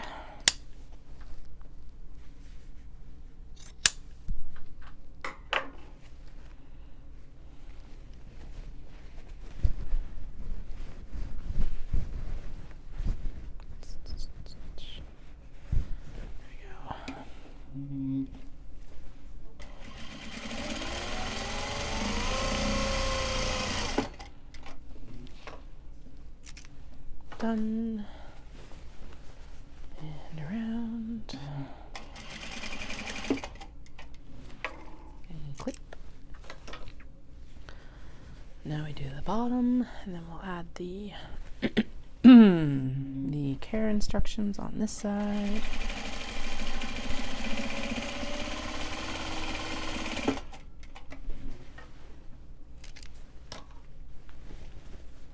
I'm excited for these lined drawstring bags because there was something that I really wanted at the beginning again, but never developed the skills for.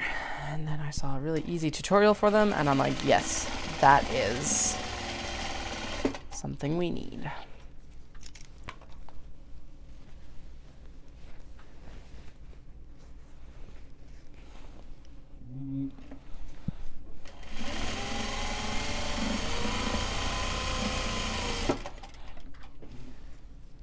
Also, now it's an excellent way to use up all those cuts where it's like, these were supposed to be wedge bags, and then they never became wedge bags. Oh, my over ambition sometimes. All the time.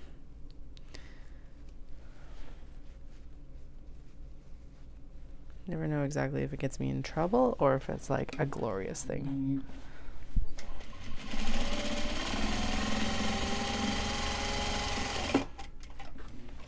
All right, there we go. Down to like 9 more box bags to finish. Ha ha ha.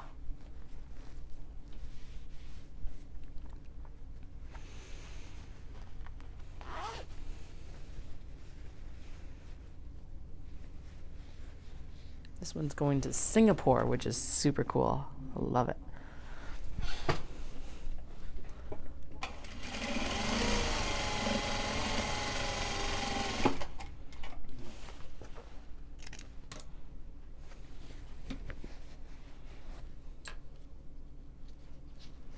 Singapore is definitely like on the list to go back to because I want to go back with like an adult budget versus a student budget. The over ambition can be like good and bad, 100%.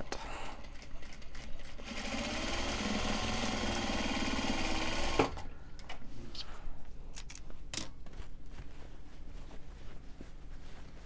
guess it depends on what you make of it when you do it, right? So, more than anything.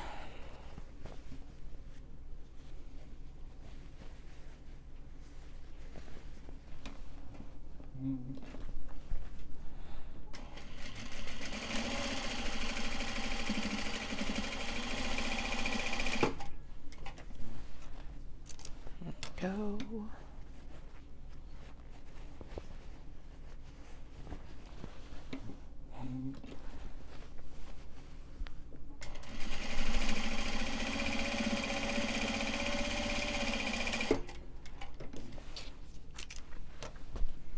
All right. So cute.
It's up to -8. It's like practically tropical outside. Oh man.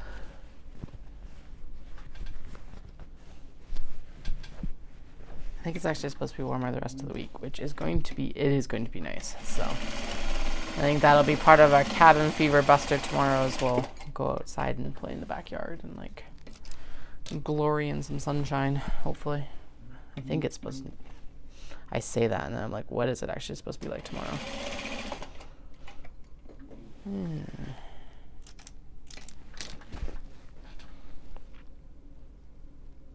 Oh, it's supposed to be +2 tomorrow, so that will be the perfect thing. It does not tell me though. Temperature, winds, humidity, and it's supposed to be sunny, so that'll be nice too. Sweet, I'll take it.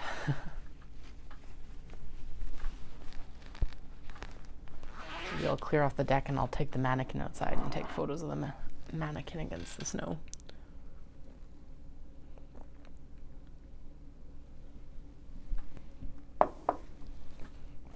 Not just of the mannequin, that sounded weird, but with product on the mannequin.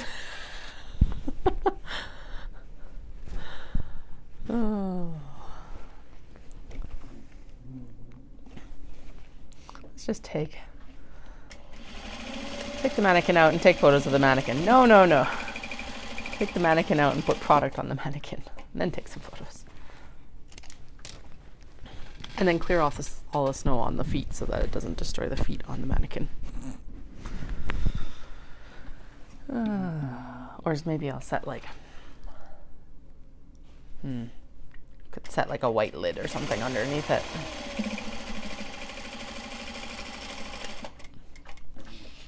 I don't know, we'll figure it out. Maybe I won't. Maybe I'll just do it inside. Don't have a blank wall to do it on inside, so it's like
bit of a stitch down because the seam came out.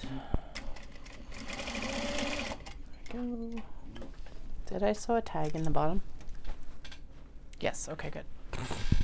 At least that's easy to check before I turn it.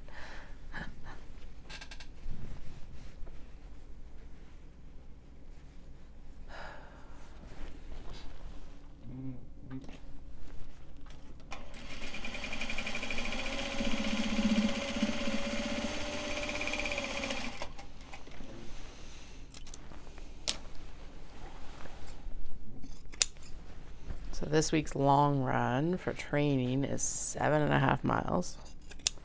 7.5, 8 miles, something like that. I am like, holy shit. We are well over halfway through the half marathon training then. Which is true. I think we're on week 8. And race day on this program happens on week 18. And I think that's about right. But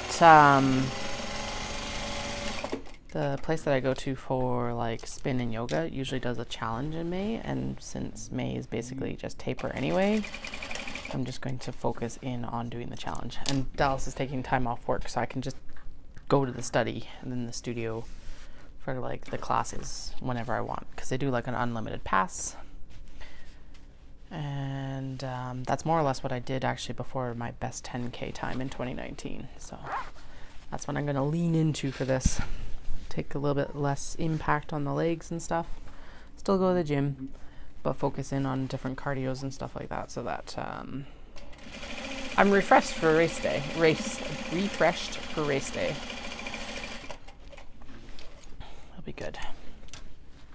And I'm excited to do the challenge because it's like 30 classes in like 30 days, basically 30 in May. So, and they can be doubled up, so I can go do like a spin and a yoga class on the same day, and that counts. It doesn't have to be like 30 separate days. That wouldn't work as well. But that'll be good. And then after that, it'll mostly be a transition to outside doing things. That is not tacked down at all. Okay, let's get this tacked.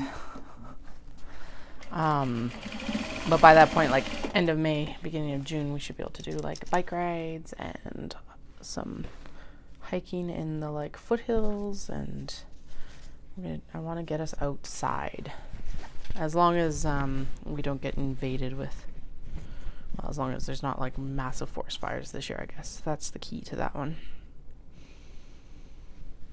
Can't do much outside if you can't breathe the air.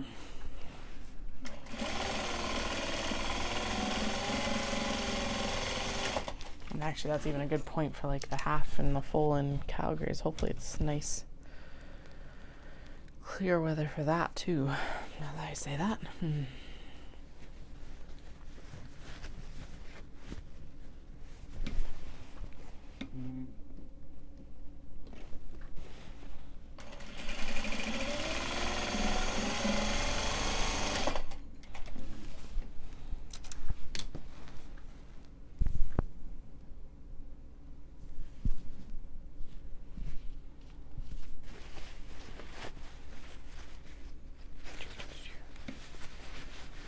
Bum, bum.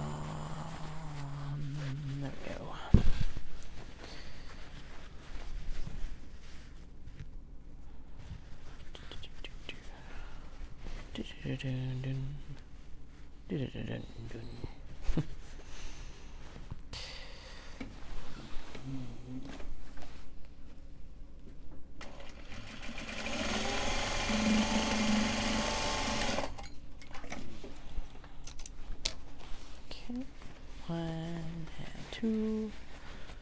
That puts us, what, around 6 or 7 more? Not bad.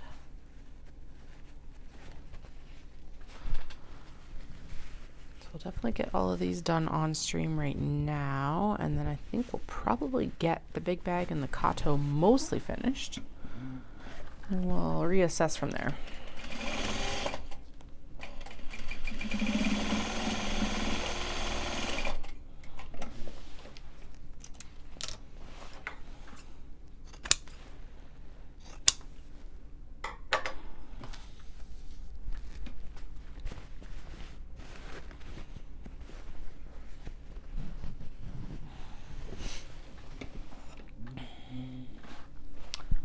I just realized what would work for the scrap processing is I should get or look for one of those like 3-bin laundry sorters.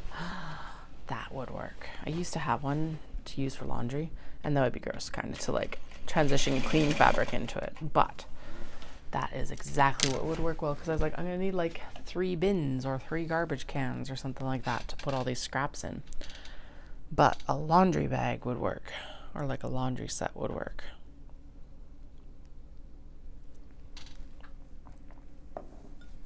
And because it's on wheels, it could go around with me wherever I want to sit. So if I want to go sit at the desk to trim and stuff like that, I can, or it can just stay here.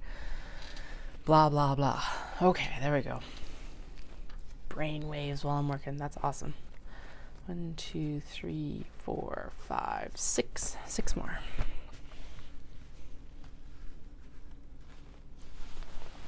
And then even if I wanted to, I could actually put a garbage bag directly in the bag, like the laundry bag that's hanging, for the stuff that just is garbage. Like, no, actually, I'll just use this thread catcher still. But, yeah, sweet. It's actually a fairly easy solve to kind of a conundrum. It's not like been a huge thing, but it's something that I'm like, I think that would help me in my pursuit of keeping the studio a little bit tidier. I'm not going to say it's ever going to be perfect, but there are definite improvements I could be making to like not have to consistently be like tidying up the pile. By the way, for anyone who has not encountered the pile before, it's basically all the little offcuts that I do and then throw to the side of the room, because I do find it faster to just tidy up the pile than I do to typically do like individual cleaning. However, it is starting to get a little bit out of control, especially as it gets busier. So if I have a containment unit for it to begin with, we'll be good. So now I gotta look on, first step will be to look on Canadian Tire, I guess. I was like, I'll look on like for a secondhand one, but no. Because most people have used it for laundry. We want to keep it clean fabrics. Because it's, unless you can wash, I don't think you can wash those bags, because I think the metal things that are used to hang them in the actual like organizer are like you can't just throw it in the washing machine.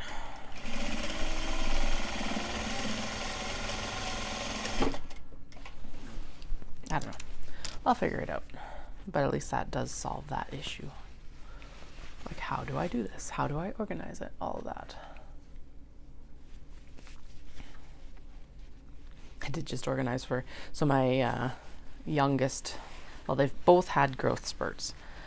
But my eldest, we can limp their clothes along for a little bit longer. They're in transition, but the smaller stuff that they have in the drawer, it fits, mostly.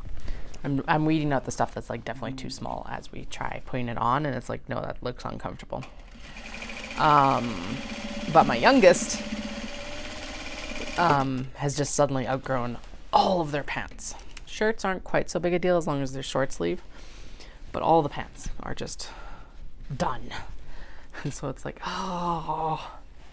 And pants are like the most expensive part of an outfit, and I do not understand. It's like, really? You can get like a whole bunch of cute, pretty cheap t-shirts, but you cannot for the life of you get a pair of pants under like $10 to $15 typically. Again, I would not have a problem, as with most things, I would not have a problem with this if I knew that like that was actually going towards their workers, blah, blah, blah, blah, blah. But yeah, we all know that most of these are not. Anyway, I did find, and this doesn't solve that issue, but I did find secondhand clothes on Facebook Marketplace. Thank goodness. Great big bag for like $15, and that should hopefully do us for a little bit, because it's also like the next size up too. So, because some of the stuff fits smaller, and so I don't know. It's like, it's as bad and worse than women's clothing, to be honest. I found that with the young, actually with both of them, stuff from the Gap actually fits them the best. But again, then that comes with that cost barrier as well sometimes. Although Gap outlets are amazing. So, but the issue with that being that the closest Gap outlet to me is like a 45-minute hour drive. So it's not like I can just pop down and see if they have, out of curiosity. And actually the other one is 45 minutes the other direction. So next time I'm in the area, I will go take a look. I'm not in the area right now.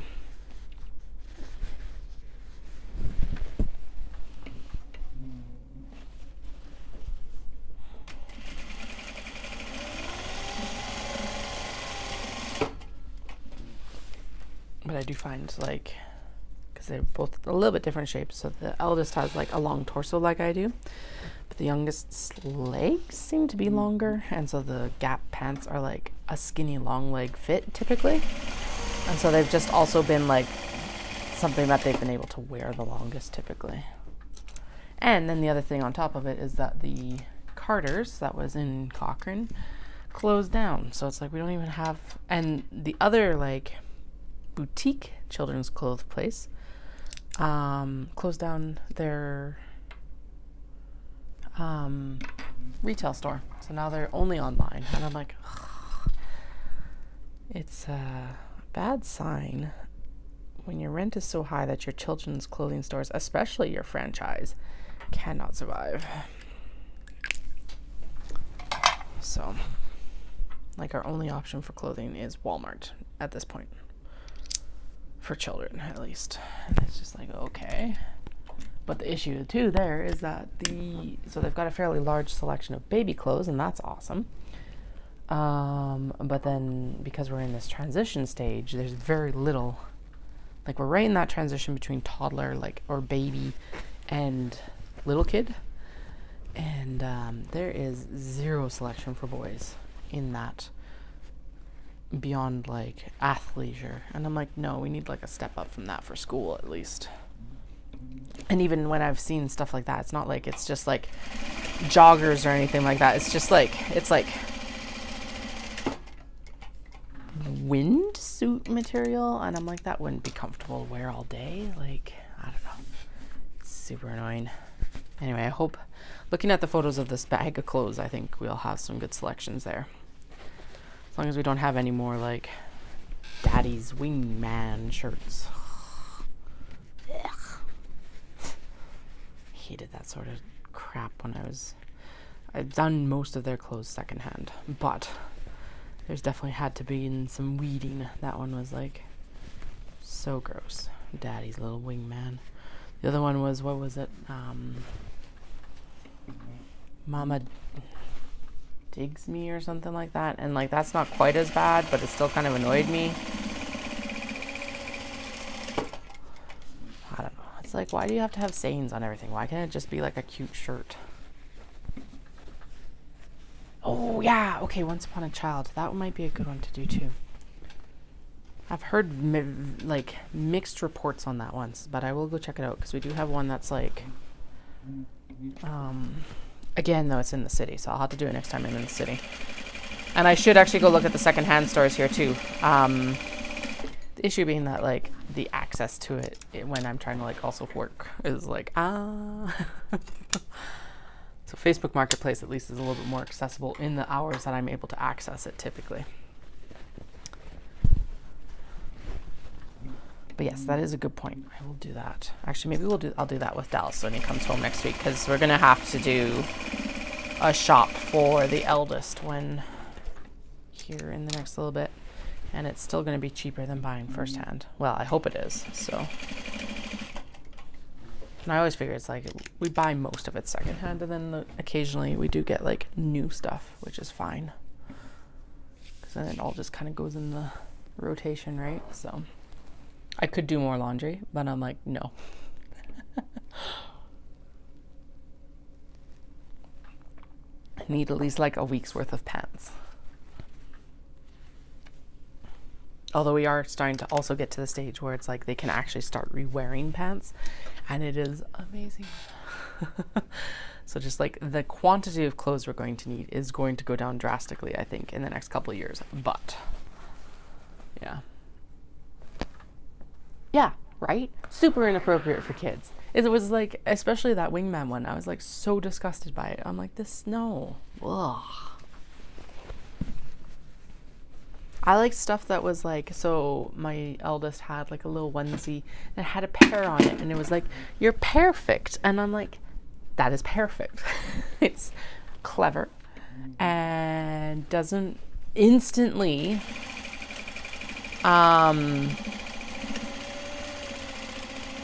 have like any kind of gender overtones, and just it was disgusting. Yeah, that shirt, that one definitely stood out. But it's also like, I don't know, just Just super annoying. And it's like both sides too, is like just stuff that's gross or like negligent of like the mom raising them, or negligent of the dad, or like, I'm just like, why do we need sayings on our shirts? Why can't we just have a nice cute shirt? Or, and at least like, or why are all the nice cute shirts only made independently at like $75 a piece?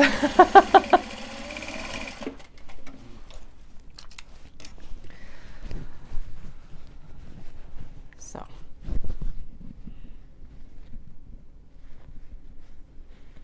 that's why I liked Carter's, is like a lot of their stuff wasn't like that.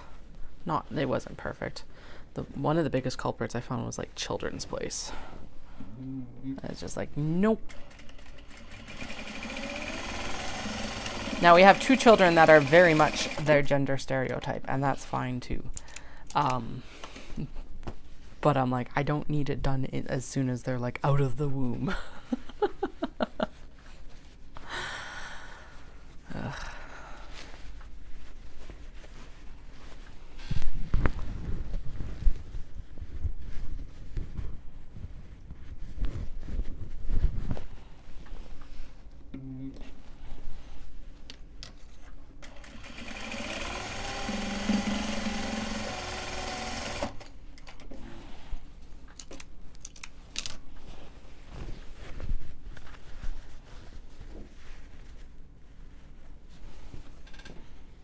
I think we're gonna have to actually go shopping with my eldest though, now that I'm thinking about it, because they are having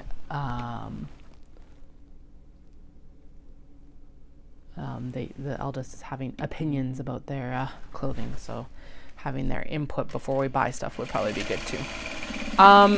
Yes, but the one thing is that we have friends that have been talking about having kids potentially, and since most of the stuff that we got as secondhand and like hand-me-downs from other people, we're going to hang on to it to see for the next couple of years, and to see if they like are going to have children or not. They do not know this because I don't want to put any pressure on them, but we've just packed it all away. And then if they don't have kids, then we will sell it on.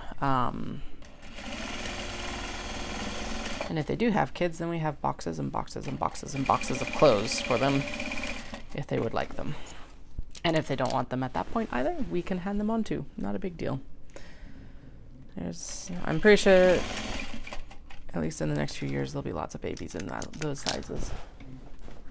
Hopefully. Maybe. Who knows? If we have to move between now and then they get sold as well. So.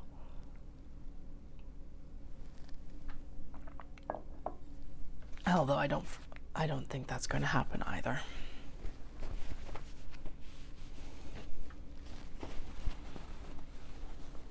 Well, it depends on what happens with our government in the next few years, provincially.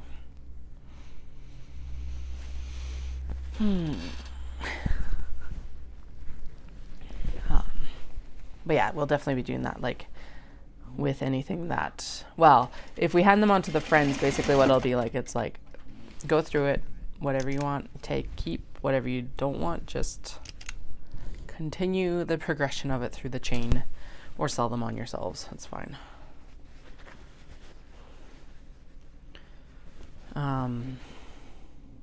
And then we have their box of like keepsake clothes, so.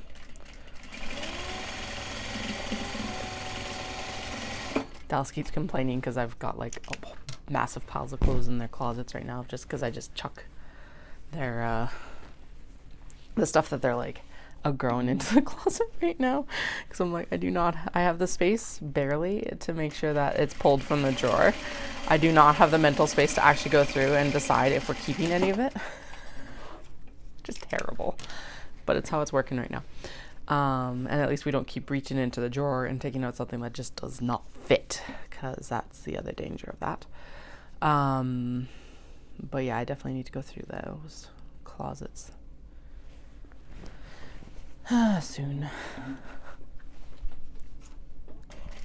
There's a few things I need to do. There's that, and I also need to like start, they bring home so many crafts from school, And we do recycle a lot of them because a lot of them are very just, we don't need to keep it. There's no point.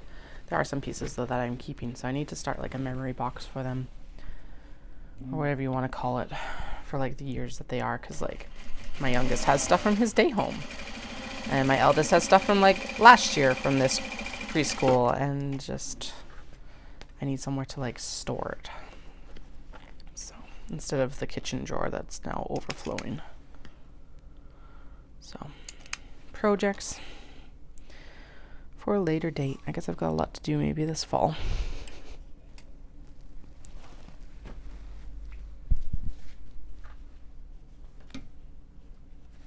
No, I either missed a tag in a bag or I cut an extra one. I guess we'll find out in a few minutes. Good news is I can put it in like the in the turning seam if I need to. So.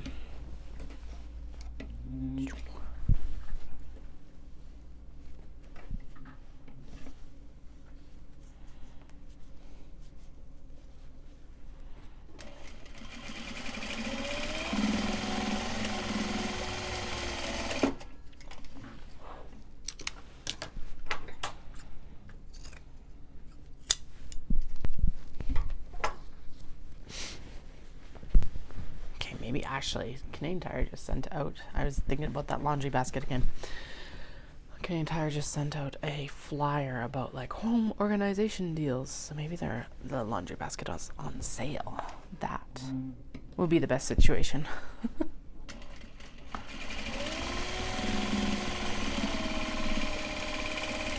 Or I can order it on Amazon and get Aeroplan points. It would be better to have it sooner rather than later, but realistically probably won't be able to pick it up today anyway because of the kids. And just timing wise.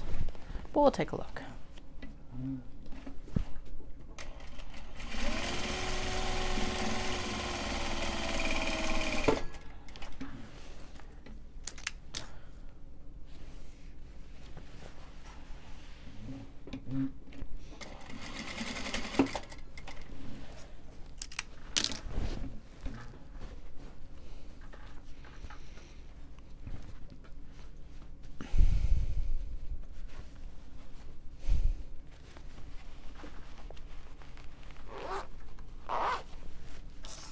Yeah, and part of the generosity with the clothes, well, okay, I'm tooting my own horn saying that, like, yeah, it's generous, but it is generous to, like, hand clothes on like that. But we've also received a lot of generosity with their clothing as well, because we had neighbors that had very similar tastes to us for our eldest. And, like, we've been hand-me-downs, like, full snowsuits and everything like that. So when I'm saying that, like, I don't mind holding on to it for friends, that's in part why is because, like, it has been actually a lifesaver, especially this first few years where it's like they are just growing so fast, and being able to kind of be like, okay, can we get like the next round of clothes, because they'd been storing them for a number of years, and they're like, hey, you're having the same like gender, do you want the clothes? And I was like, yes, I'm happy to pay for them. And they're like, nope, we just want to pass them on. I'm like, sweet, thank you so much. And then anything that I didn't take, they handed on to one of the shelters in town, which is super awesome too. Their whole thing was like, it's just such a pain in the butt to sell baby clothes, and I can see that. So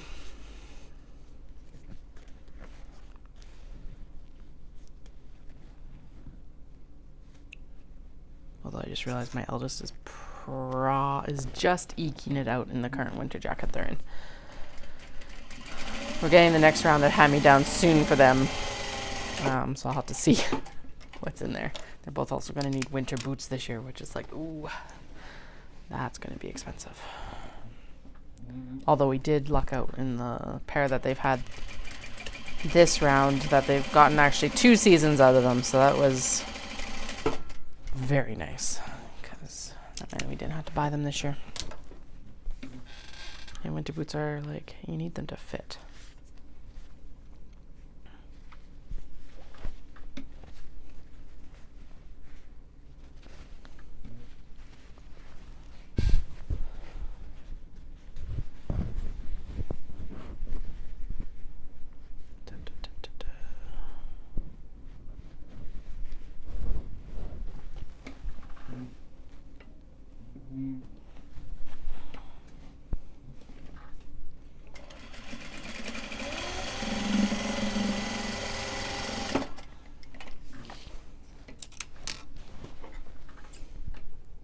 I did have to, oh, I just remember this, and I gotta tell my sister-in-law this, but they gave us a pair of pajamas for our eldest, and the youngest has now just like outgrown them, so I'm retiring them. And I was like pulling them out of the laundry the other day. I'm like, oh, we have been wearing these for a very long time.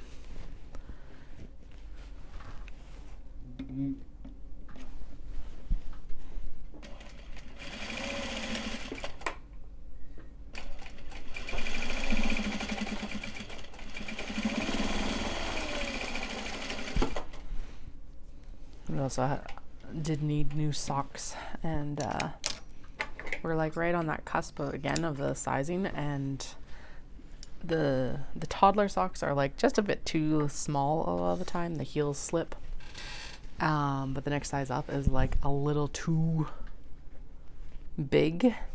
But my eldest put them on, and they were like, "Mama, they're a perfect fit," and it was just, oh my god.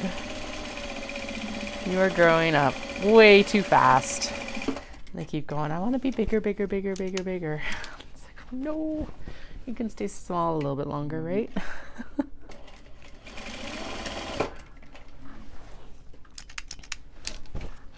Nuts. All right, well, we're going to get away from that bittersweet stuff.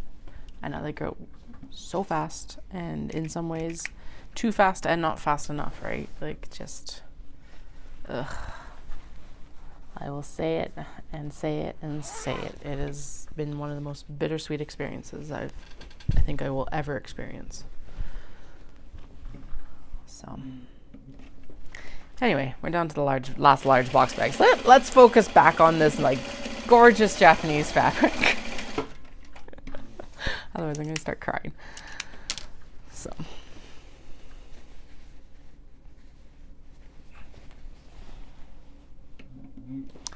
Yeah, we're down to the last one, and then we can go in and we can we'll turn all of these, and I can show them off to y'all.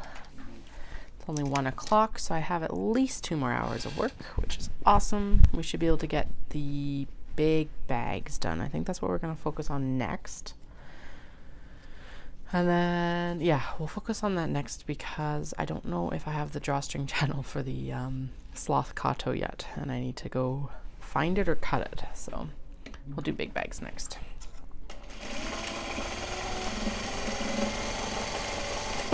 Although realistically, I could go in and sew the pockets and the interiors and exteriors of the sloth. So we'll see where we get to before I depart for the day. The current plan is that I will be back on at least for a little bit tonight. Because we're doing that whole transition for daylight savings time, because they are so young, I do not want to be up too late, so I'll probably be on until about 10 or 11 Mountain Standard Time tonight from whenever I get on, basically whenever they fall asleep. Although I have a feeling we're going to have an even earlier bedtime tonight, simply because school is today, so that'll keep them, their energy levels more manageable when they get home.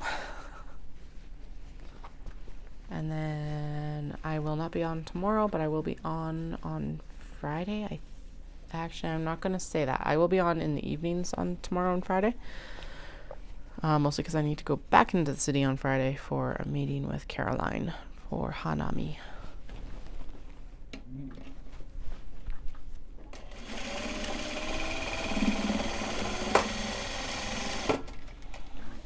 Alrighty. Trim down the handle. Trim down the handle. And we're going to do itchy skin. Damn winter.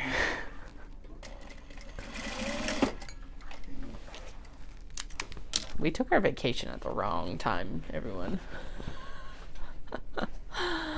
I'd much rather be going away somewhere right now than in like when we did, when it was such a okay, if it'd been like a January or like December like we normally have, or December like we normally have, it would have been amazing. Early January would have been the perfect time to go away, but it was so mild. It's like, this is the time to be going away.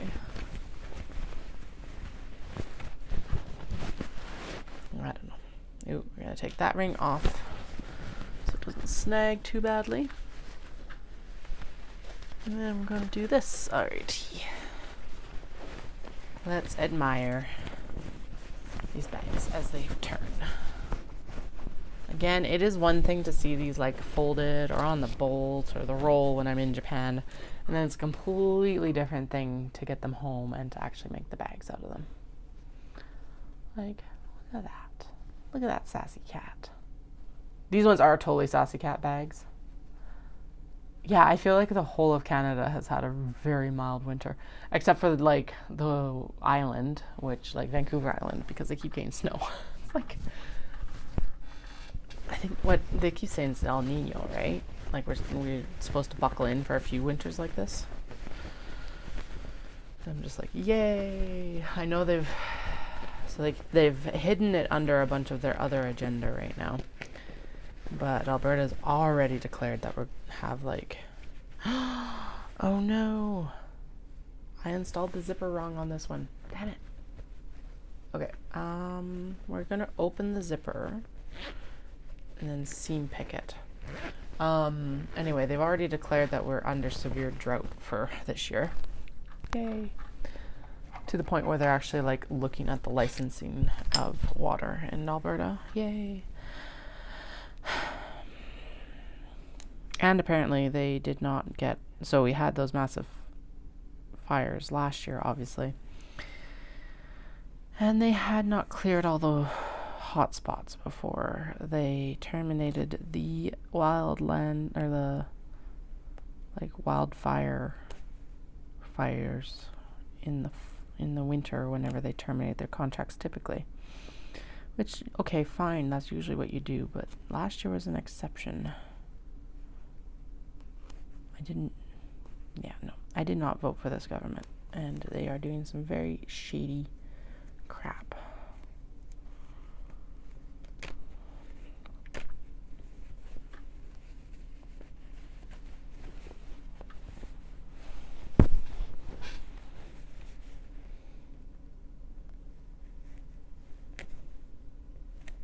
And like, I typically do not expect a government I did not vote for to like align perfectly with my views, but typically they do some stuff that's like, okay, you're benefiting your key people because they're trying to keep in power. But I can't say that this, like, the shit that they've been pulling is even benefiting their key power people. I don't know. I still would never envy anyone this job or that job, but I sure as heck do want to complain about them.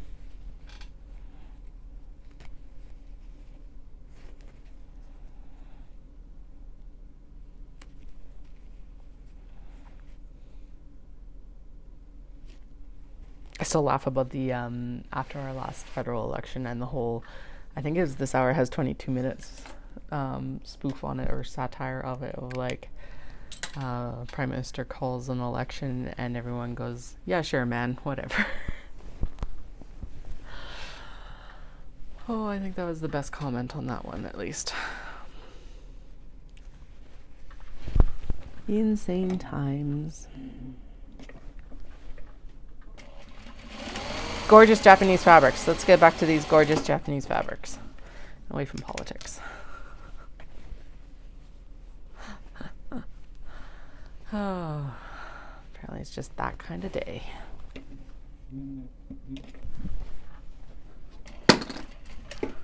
Dude, you keep knocking stuff off. Eek. Like major stuff off too. Ooh. Yeah, you're sliding, hey? I bet you that was all my pencils. Yep. Well, goodbye, pencils. It was nice knowing you.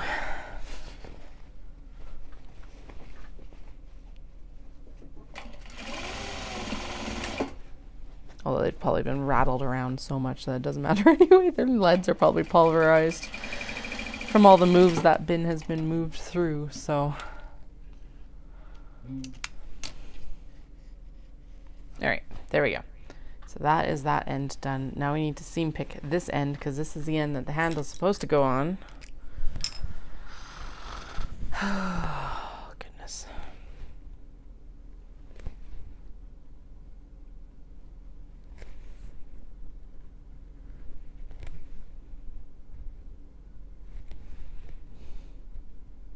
Oh yeah, now on our hunt for cheap flights to Japan. Now, we have decided that we're going to move the trip back to 2026 at least.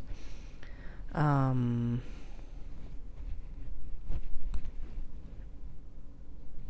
was like looking at the different options, and actually if you fly Calgary, Vancouver, South Korea, Japan, you actually fly into, we figured out that the cheapest way to do it in February is actually to fly to Osaka, and given that that's where the majority of the stuff we're going to do is, perfect. What we'll do is we'll fly Calgary, Vancouver, Tokyo, Osaka, right into Kix, Kansai Airport. Perfect, whatever. And then we'll go up and we'll do a stint in Tokyo and then come back down and fly back out of Osaka. No big deal. We're already going to take that train anyway. But one of the options is to fly through South Korea. So you go Calgary, Vancouver, South Korea. Actually, it was Tokyo directly. It wasn't even Osaka, I don't think. Can't remember. It doesn't matter. It's not an optimal route anyway. It adds 2 days. Blah, blah, blah. But the other option, that was like the cheapest option, and honestly the most inconvenient, and makes South Korea look appealing if you're trying to get a super cheap flight or a cheaper flight during that time, was it would go Calgary, Edmonton, Vancouver, Tokyo, and it was just like, what? That would be... And I think it was like an overnight layover in Edmonton. For context, Edmonton is about a 3-hour drive north. This does not make any sense at all. Why that would make it cheaper to fly. I guess it's just because of the inconvenience factor, but I do not know. I'm very curious what the actual cost out of Edmonton would be. That's the next one I should actually look at, just out of curiosity. But... what I was kind of hoping was that there was like a direct flight out of Vancouver into Osaka. That would be like perfection. But because my big hesitation about doing the Osaka flight is not that like, well, the price difference is worth it. But it's getting on another flight with 2 children after a 10-hour flight over the Pacific. That's my hesitation. Because I was already hesitating about that, because it's like, I didn't want to go down to Osaka right away. That wasn't in the plan. Because I was like, I don't want to get off a plane and then get on a train with kids for 2.5 hours. Oh well. But like, it's like a $600 round trip savings or something like that to fly to Osaka. So it's like, it pays for our transit for a whole trip. And it's just ridiculous that like if you fly farther it's cheaper. I do not understand. Again, this is also during like February, which for whatever reason is ridiculously expensive. We do think it's because of Lunar New Year. That would make sense because Narita is a hub, especially for Asia. Blah blah blah. I would much prefer to take the bullet train or the Shinkansen from Tokyo down to Osaka, but if it saves us transit for the full trip, it's kind of a no shit situation. So follow along for other tips to make Japan cheaper for yourself if you ever plan to go. Although I did find, I'm going to have to check to see if it's family friendly or not, but I found the hotel across from Nomura Taylor. Like literally, Nomura Taylor is here. So if you're coming from Kyoto Station is down here. Nomura Taylor is here. That's the main fabric shop that I buy in Kyoto at. And they literally, this is a street. So Nomura Taylor street, and right across, like kitty corner, I think is what it's called, at the angle, there is a hotel.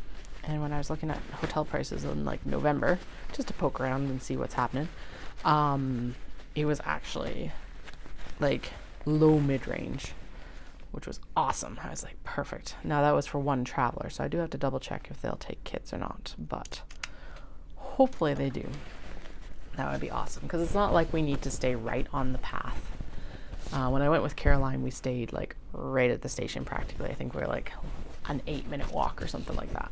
But that made sense because we were doing so much transit that we needed to be at a train station. But going with the kids and for like a different fabric shop kind of trip, it will be actually better to stay right there with Nomoda. Or actually for myself, for any solo trips in the future, staying there would be good. There we go. That's actually what I was looking for. Was like solo trips. This one is glorious. So this is Japanese windows on, or windows onto Japanese gardens is what I called it, because it's all like, all these little windows are kind of like, have like floral and garden motifs in it. So the little cloud looking things I think are supposed to be like the pines, like you'll see on so these clouds, the pines that you would see in like on the doors paintings and stuff like that for Nijo and such. At least that's what I associate it with. I don't know if that's actually what they were going for. Obviously I can't ask the designers, but when I see it, that's what comes into my head, is like the pine branches from that style of door and things like that. What I should do is I'll try to find, let's try to find the one I'm thinking of right now so I can put the link in the chat. 1 second. Let's see. Nijo pine doors. These guys. I need images, please. There is Nijo. Oh, hello. Thanks for killing off the collab cam. You're plugged in. Weird. Alright, that's Nijo. So Nijo is a really cool castle in Kyoto. It's a very unique shape, is what's cool about it. Oh, there's actually the pines that you can see what they're based on. So I'll share that first, and then I'll share the actual doors that I'm thinking of. So on the left-hand side in this image is the pine trees.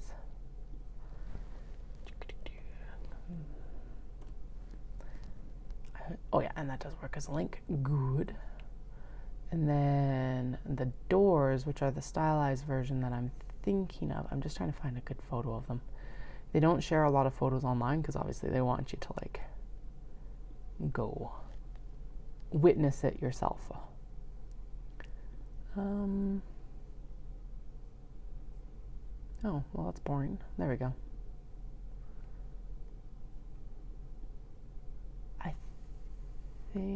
I think I can command. Nope. Control. Nope. Oh, there we go. Open image, new tab. There we go. So this is from Japan Travel. There we go. Command. Nope. Put it in the chat. Thank you. And then I'll provide the full website for that one, because it'll have more information on it actually. But if you think of like the nightingale floors, that's what is actually in this place as well. So when I'm talking about like the pines looking like the pines in this palace, that's what I'm talking about, are those doors. That place, that is like one of my top places to visit in Japan. I think I've definitely been every trip I've taken someone to see stuff, just because it's like so distinct and so cool.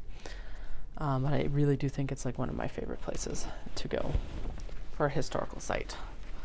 Obviously, like my number one place to go is, well, A, the temple market at Toji, and then B, the fabric shops, and then C, I think Nijo. For historical sites, it's Nijo, and then Fushimi, and that's tied with Fushimi Inari.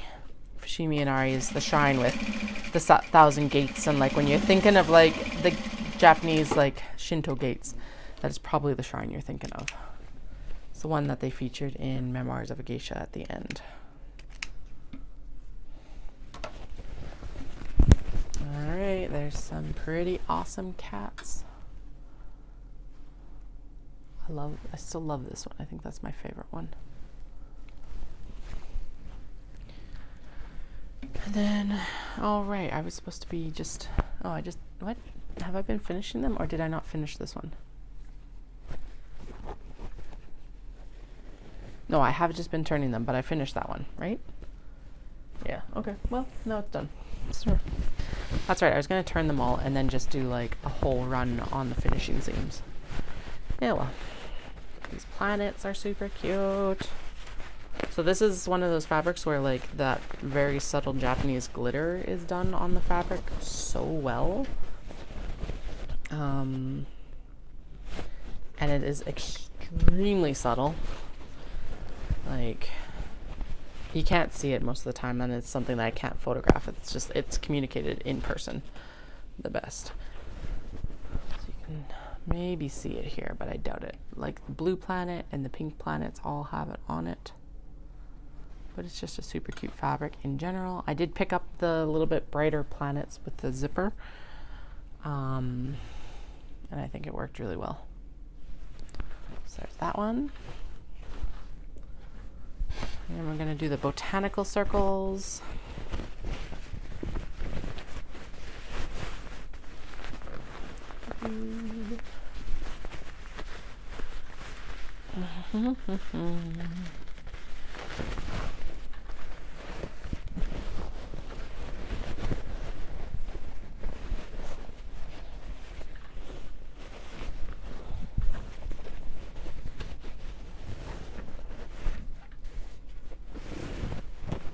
I check in on the timeline on Canva. So I just remembered I did the free 1 month trial again. And I don't know if I want to pay for the full thing or not. But I probably should check to see how long I have left on it. That's the botanical circles. This one was actually, I bought it with the intention of making like purses and stuff out of it. It's also going to make some really cool wallets. But it looks really nice in the box bag as well. Got the capybara in onsen. Onsen is hot springs in Japan.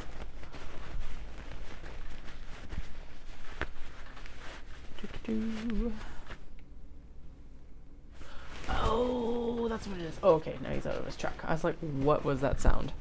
But I think he was bleeding off the air in his brakes or something like that. That's what it sounded like.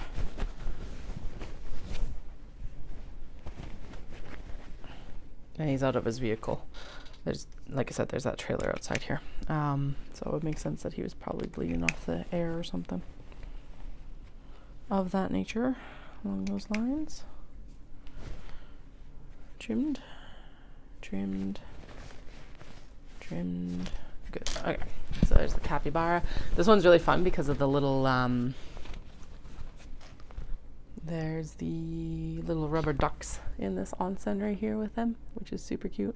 Well, I don't know if it's a rubber duck, but that's what I'm going to say it is it's a rubber duck. And there's like the yuzu capybara and everything like that. Do also have that on a black, so that'll be making its debut here when I get to it over the summer. Let's just go with that.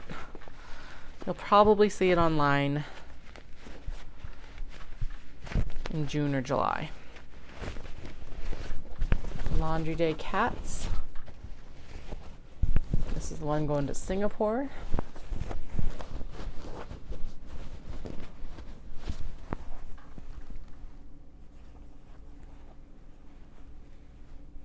And that charcoal zipper looks really good in this bag. I'm glad I decided to go with that.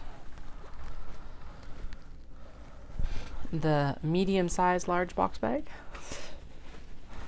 with the Dobby bunnies. This one is, so when I say Dobby, it's that one that's got the like slubby warp and weft.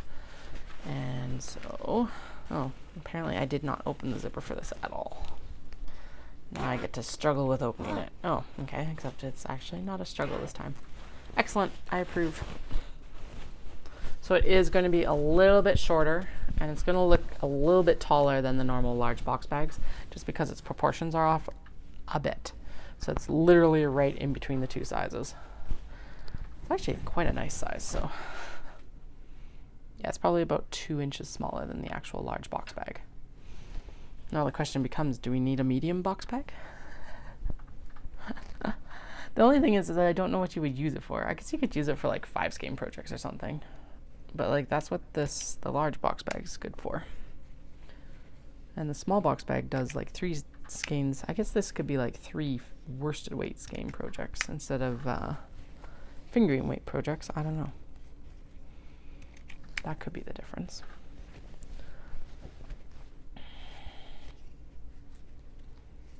Am I going to do that? Probably not. There's other box bags I want to make first, at least. And I feel like I probably have enough on my plate.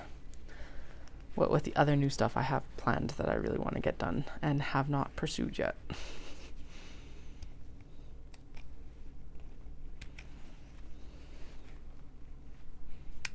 Okay, just trim down all these ends.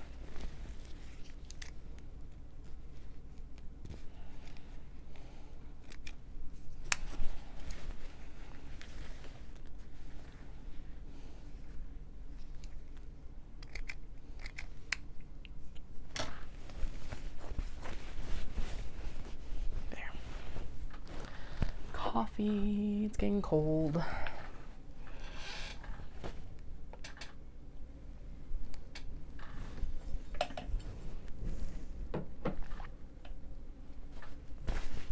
Means it's just time to finish it off.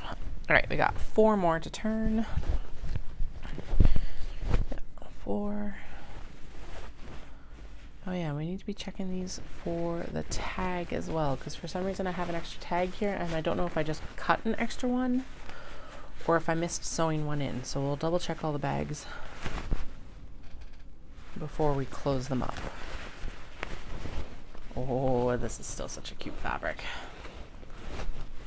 I don't know what happened that this one didn't get finished when it was like slated to be finished, but I feel like it's probably just I ran out of time. But whatever, it's here now. This one is the correct large box bag size. The only one that is not is that bunny one, but I'm glad I chopped off the end.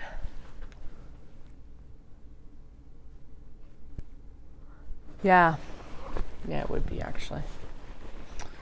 Damn it. I need to like do my SEO better for the actual like box bags, I think, because I think that I am missing some market just with how I have it written and how I have it photographed. But the thing about it is there's only so many things I can photograph the bag with. I guess what I need to do is more like stock photo kind of, but because the fabrics change over so much, it's like, okay, so this is not what you're going to get, but this is what you can use it for.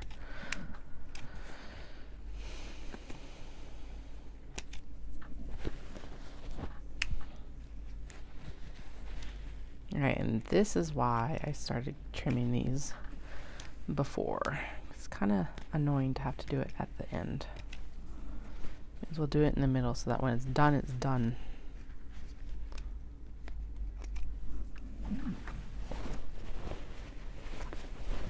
Not that this is done yet, but close enough.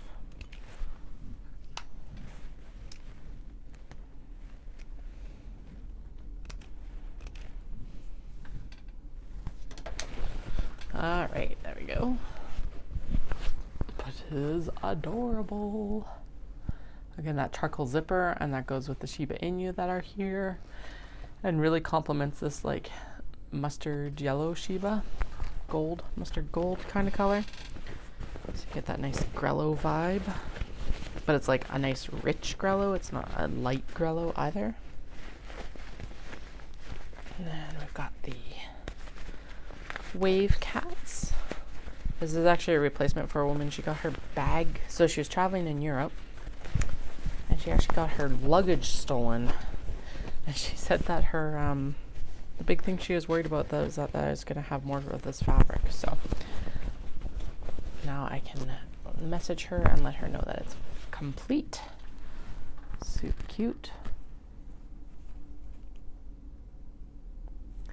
They'd be pretty large, intense pencil cases. Like that would hold a lot. I have tried to figure out as like step down from the small box bag for pencil pouches, because I guess it depends on how many you're carrying. It'd be a really good like Copic marker bag maybe, because they take up a lot of space. But yeah, it would be a lot of pencils.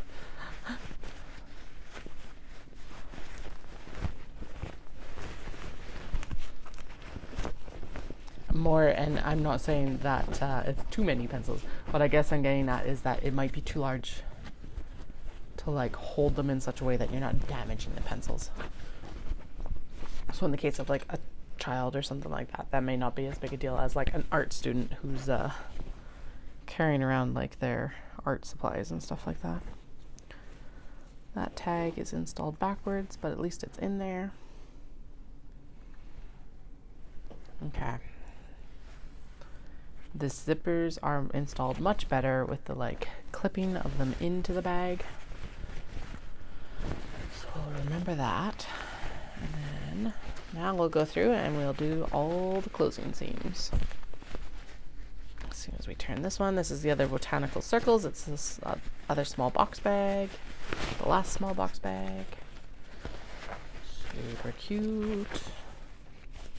Yeah, I think the markers might be better because they're in some ways better protected than pencils.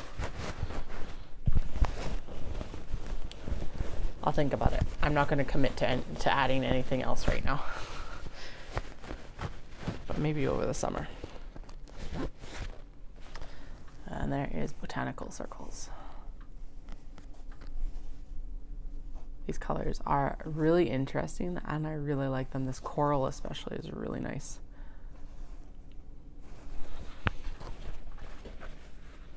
All right, ring back on. Whew, it's cold. Oh, and now the truck's gone. Gotta say, this house is like way better soundproofed than our old house. Because I did not know.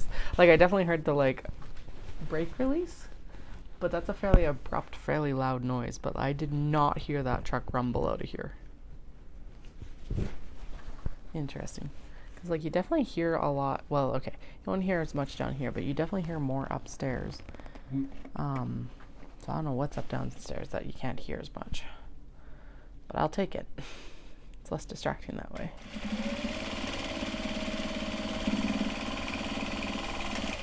Alright, 1 and 2. So this is how we end up with all the seams are nice and closed. There are no raw seams in any of my bags.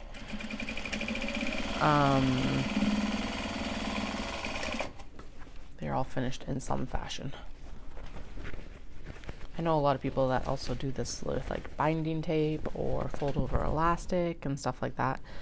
I do that for some of my stuff actually. I was about to say that I don't like doing that, but I have started doing that for the pencil pouches. Because it just made more sense. It made a nice, like a cleaner finish on the interior. But for these, that is not the case. And we are clearing out some of these old whips, which is awesome. I approve.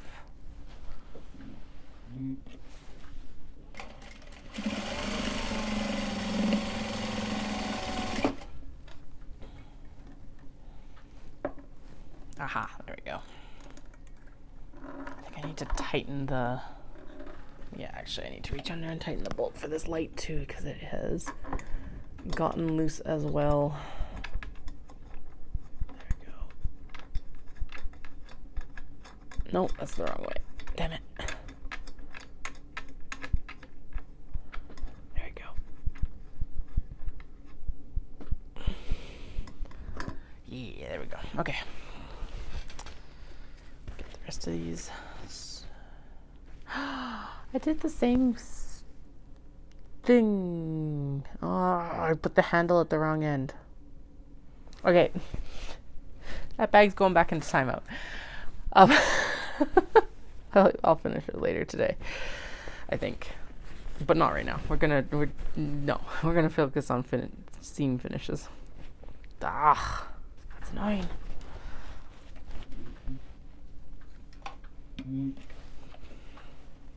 How did I do that on 2 bags in the same like sequence? cool. Maybe I shouldn't be sewing today.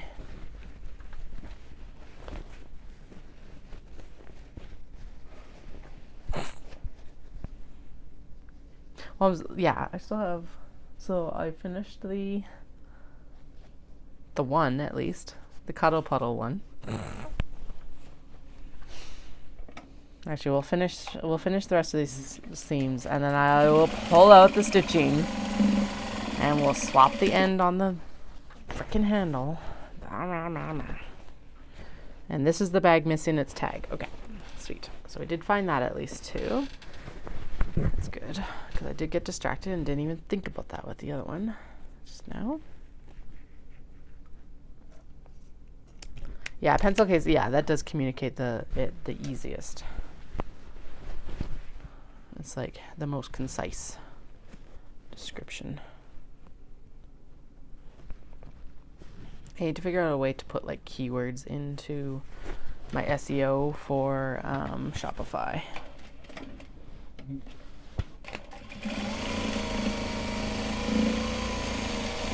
Because it's not like I want to do like an Etsy title where it's like, oh, I forgot that. I just discussed that this needed the tag. Okay, well, let's just take a moment. Hi, Dahlia.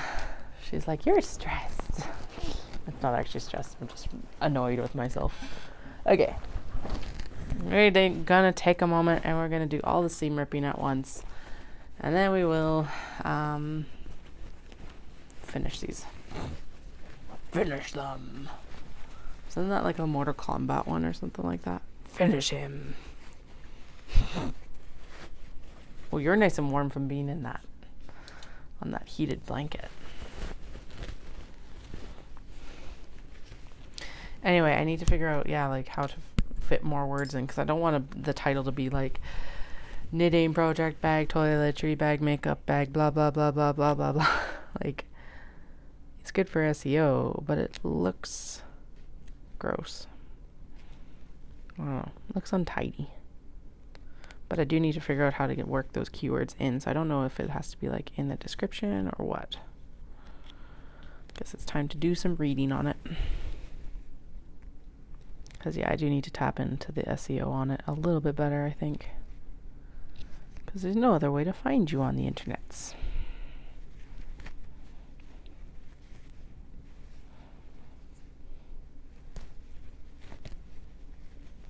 SEO being obviously, or well, not obviously necessarily, but SEO being search engine optimization.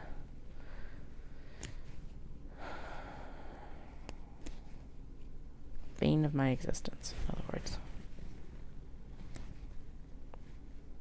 Besides sewing seams wrong.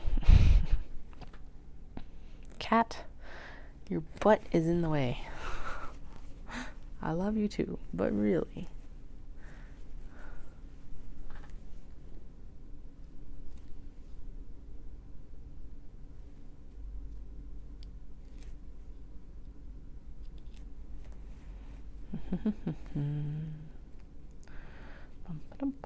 I just realized I should look there, actually.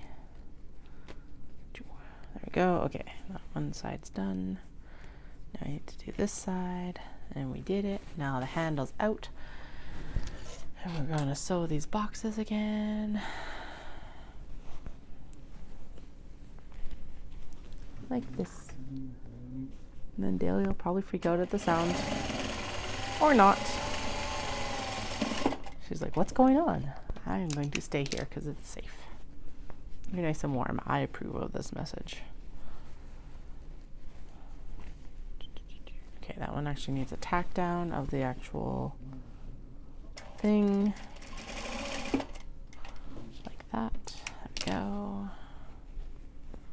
Ba, ba, ba, ba, ba, ba. Annoying.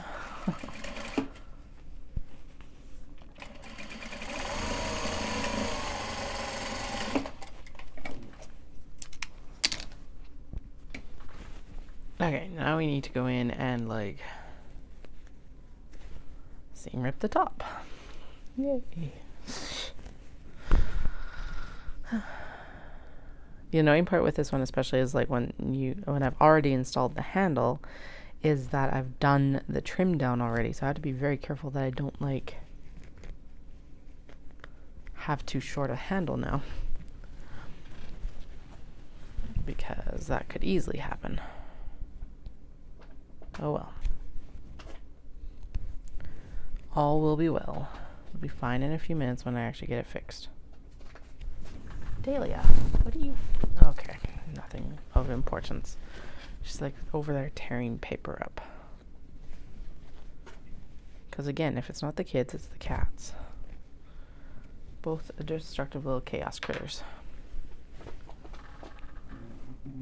Okay. Tack the stitches down on both sides.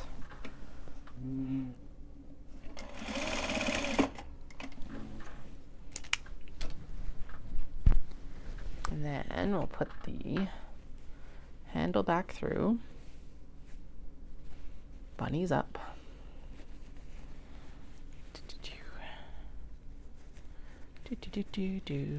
Pull through. Come through, my pretty. There we go. And we'll pop you in like that. Looks good. Good enough at least. Shimmy, shimmy, shimmy. Pull it back. There we go. Maybe. Yep. Good. Like that. Like that.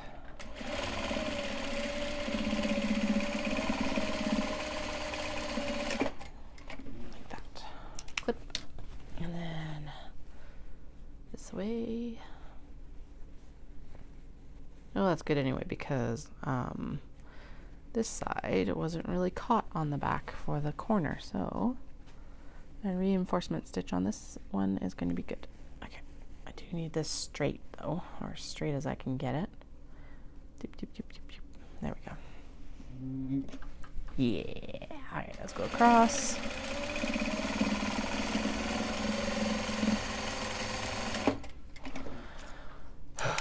Okay. Now we can turn it back out, and then we can do the finishing scene. There, I didn't let it languish in timeout, but that's why we don't like, I do have a timeout bin and like a width bin, because it's like if I was in show production, like true show production mode right now, that would not fly. So what I need to start doing is planning in time to finish that width bin at the end of the show seasons, I think. And like that should be some of the downtime stuff outside of like prototyping and things.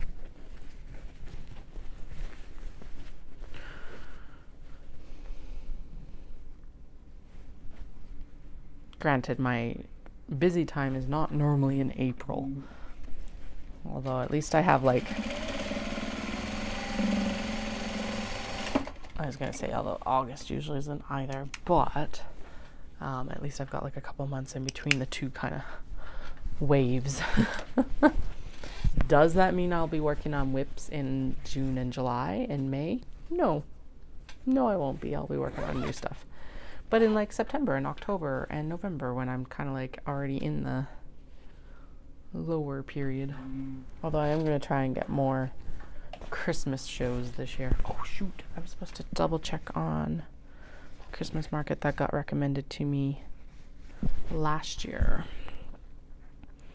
I think applications won't go live like March 1st, so I might be too late. Who knows? I will go find out. Because my friend and I went and did like Spruce Grove, because it's supposed to be like a really awesome market, and it was okay, but looking at it from like a vendor perspective, it would not suit what I'm trying to sell. And I didn't actually even enjoy it as like an attendee. Like it's not one that I'll probably repeat going to. So the goal one is still the Telus Art Market. But the problem with that show is it's a 4-day show, and a lot of the days run into like 9 or 10 o'clock at night. So that's definitely a one to tackle when the kids are older.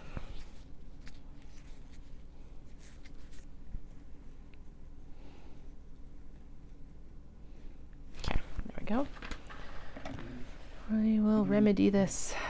And then we'll trim, actually, and then we'll just keep sewing. Keep on sewing, keep on sewing. What do we have? We only got 3 left, so we may as well sew the rest of the seams, and then we will trim them all down. And it will be time to move on to the big bags. Actually, the big bags we're going to swap thread back to the black thread.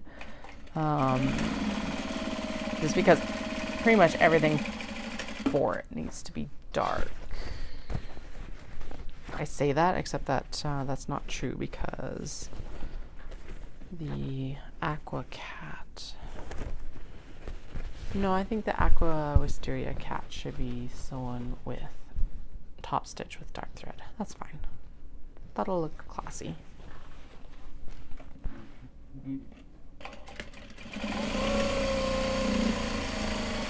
At least that's what I'm going to tell myself. I think it'll look fine though. And I do need to cut a zipper for that bag.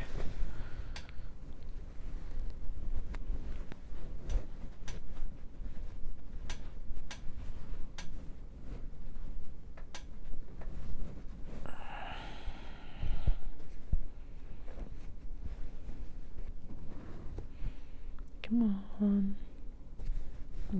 You're too thin a seam, probably. Let's do a little bit more generous seam. Haha! Success.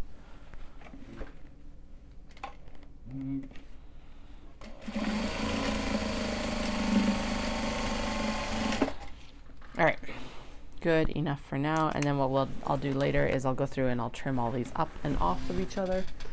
But for now, that's as much as needs to be done with them, because they are not getting shipped out until at least tomorrow. And they're like prepped to ship, basically, beyond being finished. I'm gonna sew the pockets for the Kato bag, cause me as well, while I've got the pieces here. And I still have the white thread in, so actually we're gonna sew it. We're gonna sew them and top stitch them and sew them to the interiors as well while we're doing it.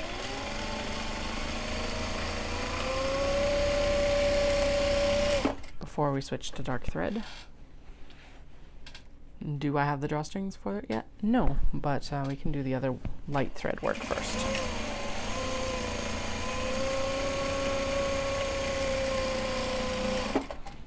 Plus, again, it's one of those situations where it's not like I'm making 30 at a time. It makes it much more approachable.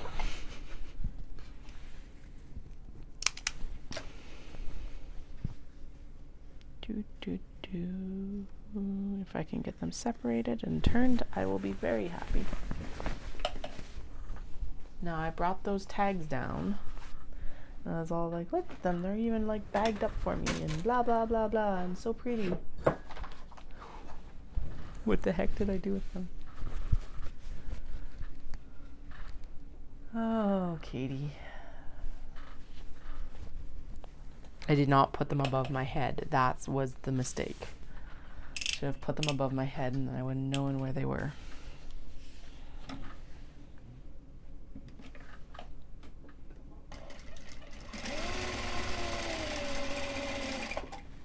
Get out of here. You don't need to tag along.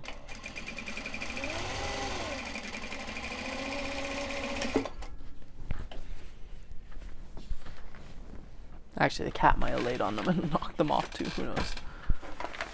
But seriously, where did they go? They should be like right here. No! Oh yeah, I've got a bunch of like old grime guards to finish too. And they're all very, very, very, very, very, very close to being finished. So that's something that's going to be decently easy to do.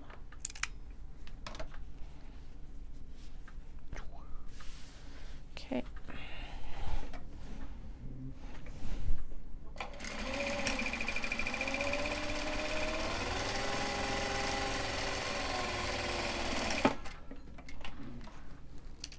Clip and clip.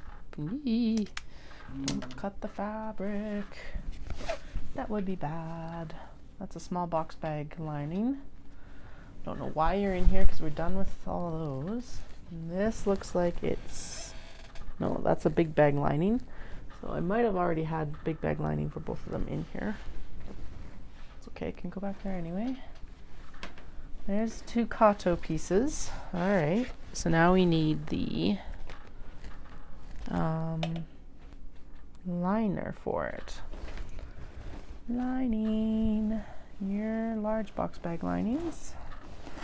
Ba ba ba. Bum bum bum. Where did you go? Come from, where did you go?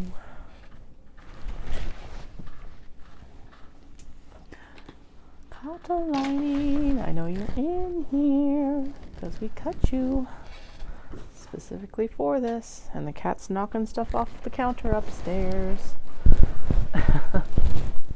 Well then, okay. Why are you hiding? Did I actually end up putting like frickin' lining on it, in it? Or like interfacing on it? Okay, that is specifically made for the more cats. Oh, and the rest of these are actually clipped into other stuff. Okay, is that a lining piece that hasn't been sewn yet? Yes, but only half. Da, da, done. I guess more cats could go with a confetti top, but like that is just nice. Hey, there is one that is actually there. Screw it. We'll look for the lining later. Puff. Okay, and there is even a handle. We're pillaging the other works in progress again. You know what? That's fine. I do not know where it is. It was in this bin.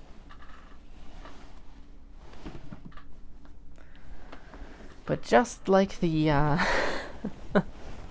tags, it has disappeared. I do not understand where or why or when or how, but it has. All right, let's actually run all these drawstring bags through while I still have like that thread in. Okay, so that is basically complete. So what do we need? We need webbing and we need the drawstring channels for the top of the Kato. The tags, yeah, they probably are. They're probably actually like right here. Okay, so there's the lining. There's this ruler, which we are also going to need for the webbing placement. I don't know why I wouldn't have just like, why didn't I just throw them in the tag thing? There's a tag drawer like right there. But these are the mysteries we will never solve because my brain. Hey, there's the other tab that we found the other half to last night. So there we go. Now we've found both halves. There they are. They're here. I'm going to put them in the tag drawer because I don't need them right now, but I will need them soon. This needs webbing. What webbing? I don't know. We could go black, we could go sand, or we could go like that light gray, or actually a warm brown. Let's go brown because of the sloths. And then we can use the brass hardware to like really lean into the warm of the sloth. Okay, so I'm not going to worry about that right now because I got to go get hardware, and we're not going to sew it because we need the drawstring channel for it anyway. Realistically, we could sew the exterior together though if I did do that, but no. No. Yes, because I got to get up for a zipper anyway. Sorry, Andrea. Jesus. I'll be right back. I'm going to mute myself so that you don't have to hear me banging around.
Okay, that was actually faster than I was anticipating it being.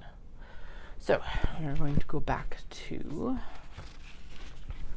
we got all the things we need. I even got frickin' the leather that we need for actually doing the drawstrings for the sloth bag. It is in the bin. Again, if I'm like, where is this thing? You can yell at me that it's in the bin. Just like the tags are now in the tag drawer, which makes complete and total sense for them to be in there. Way more than just randomly sitting on my table. We are still going to also sew the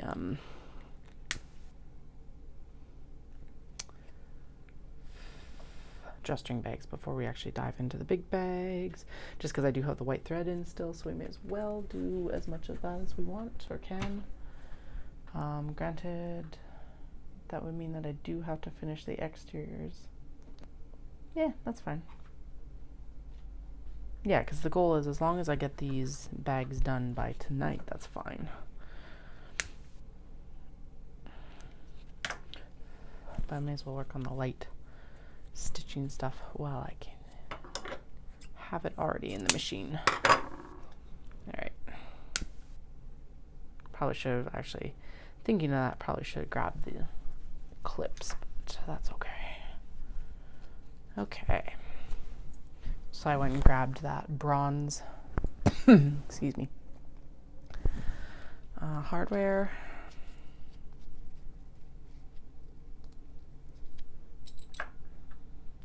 And then we're going to do a nice, like, warm brown pull or D-ring tab with that nice bronze, like, hardware for the D-ring tabs for this bag, for the sloth bag.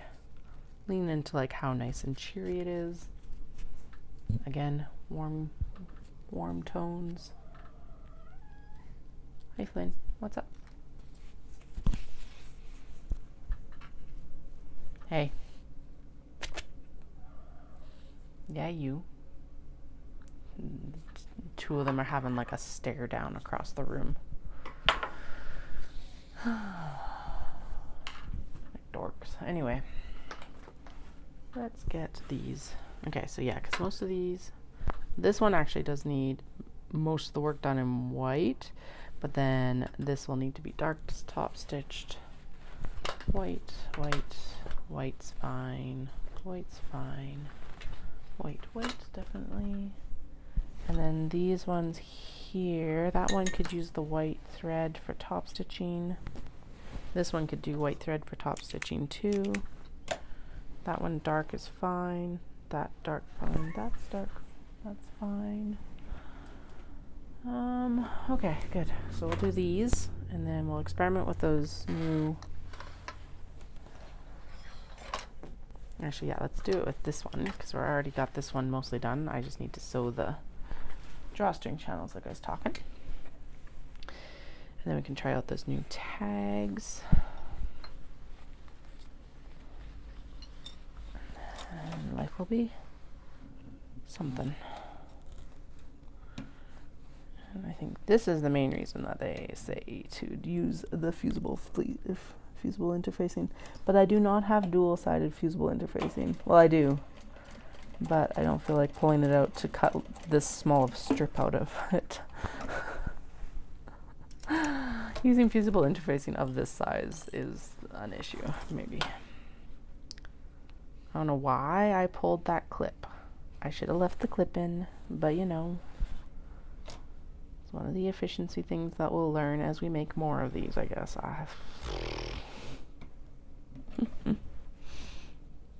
There.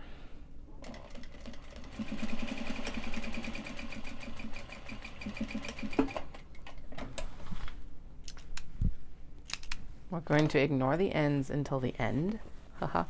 And and then we'll trim up anything that's visible.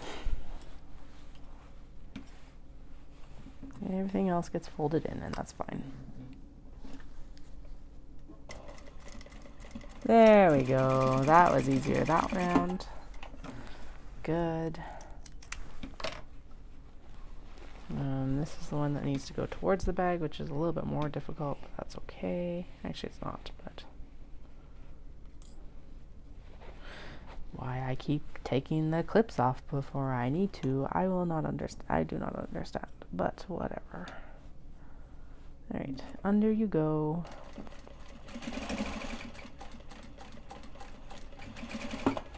There.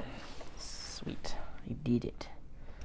So let's see where we get to with the... So we decide... It did make sense to put the tag on the top, I think, right? I think that's what it looked good there. Okay, I lied when I said we were going to just trim what was visible, because these are annoying me and they're just going to get sewn in, and then it's going to be a nightmare to clip them out. So let's get them all just tidied up now.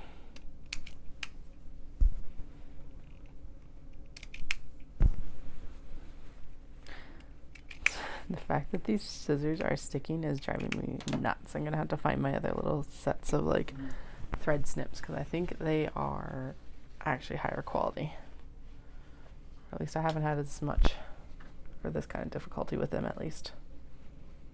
Okay, so basically what happens is, so that fold over that's on the interior right now is what we kind of line up. Well, it's what we line up with the drawstring channel here. Oh my goodness, that looks so good.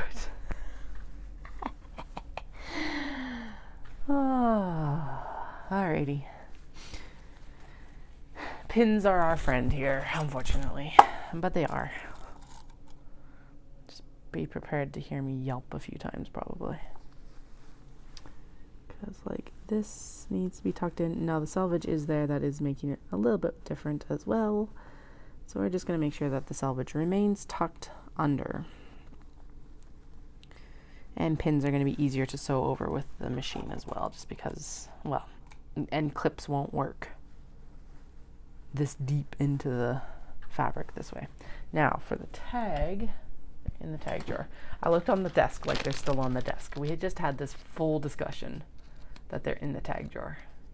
I guess it wasn't a discussion. I had a full monologue about how you could yell at me because they're in the tag drawer, Katie. And then I'm still like, oh, they should be on my desk. No, they're not. They're in the tag drawer where they're supposed to be. Okay, so I'm thinking still here. And I think we'll do it so that's like right kind of, I don't know. I'm not measuring this. I'm just going to stick it in. That looks good. And then, yeah, we're going to fold it down. Okay, so the one drawback I see there is the fact that it's like loose on top. Okay, so we're going to do it so that, okay, Atelier Nekuzuki is going to be covered on the one side, on this good side, but on the interior, you're still going to have the website. That's acceptable.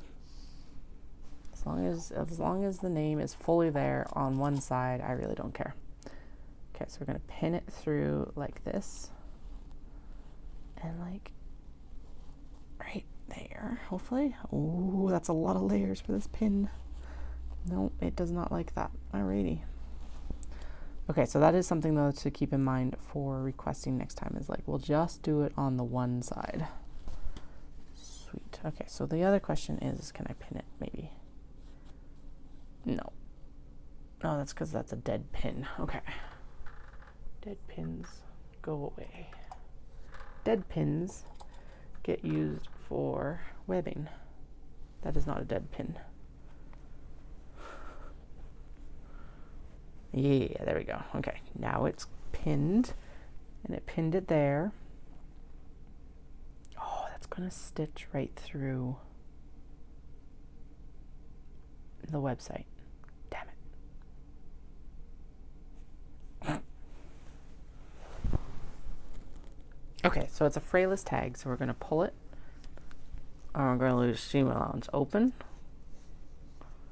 And then we're going to make sure that that gets stitched. Yeah, that's fine. And then it is stitched not over the website. Okay. Okay, we should be good. Learning curves. So next time I'll order the tags in such a fashion, or maybe like, I don't know. I don't know how I'd fix that yet, but we'll figure it out. That's crooked. Like I said, learning curve. Could they be sewn into the side? 100%. But I don't really want, I find that kind of sloppy. I like this containment a little bit more. Although the very valid option is to just sew it into like a side seam. But like, I like having it over top of the, like, I think that looks classier than trying to stick one in the side seam and having it stick out. Would it be easier to sew it in the side seam? 100%, but that's quite a large tag to just have like hanging out of the side of a bag. And the thing is that I don't want to like sew it into the bag either. Same reason, because if you were to flip this out, even though it's like, because it's reversible, you would end up with that on the exterior anyway, and it defeats the whole purpose. So that is my thought process with trying to like wrap it over top of the drawstring. The other option I could actually do would be to put it over top like this, but then you run into the problem of then it would be stitched over the top, and I think that's actually more disruptive there. Oh, it's cute. Never mind.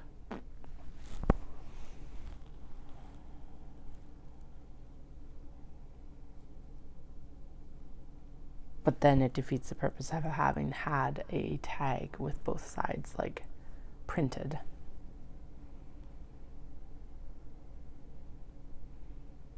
So that might be something to think of next time, of like, maybe I just get them to print the one side and then we sew them in here.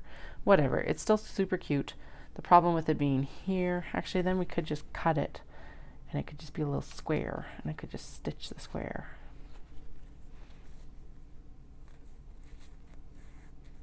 I was going to say that I could do that now, but they've like heat sealed the edge, so I can't do them with these tags. But that would be the option, is like I could get them to print like a 1x1 square and I could sew the little 1x1 square on instead. But I do like the hem tag idea better right now. So we'll play around with it for a bit. I don't have very many of these ones anyway, because I was like, well, let's just try it out. Let's try out the quality of them, the vendor, blah, blah, blah. So I have like 50 tags, which sounds like quite a few, but realistically I have about 25 of these bags to finish anyway. So I wanted enough to be able to like not overcommit, but like to be able to get a quantity done so I could play around with it and figure out what we're going to do. Obviously, I wasn't 100% sure. Still not 100% sure what we're going to do. But we will figure it out. All right, let's stop rambling and get this pinned together, and so that we can get them finished today. Or at least somewhat finished today. Because they are adorable, and I would really like these to be in the launch on the 15th. So at least a selection of them will be, which is nice. There we go. Oh, they're so cute.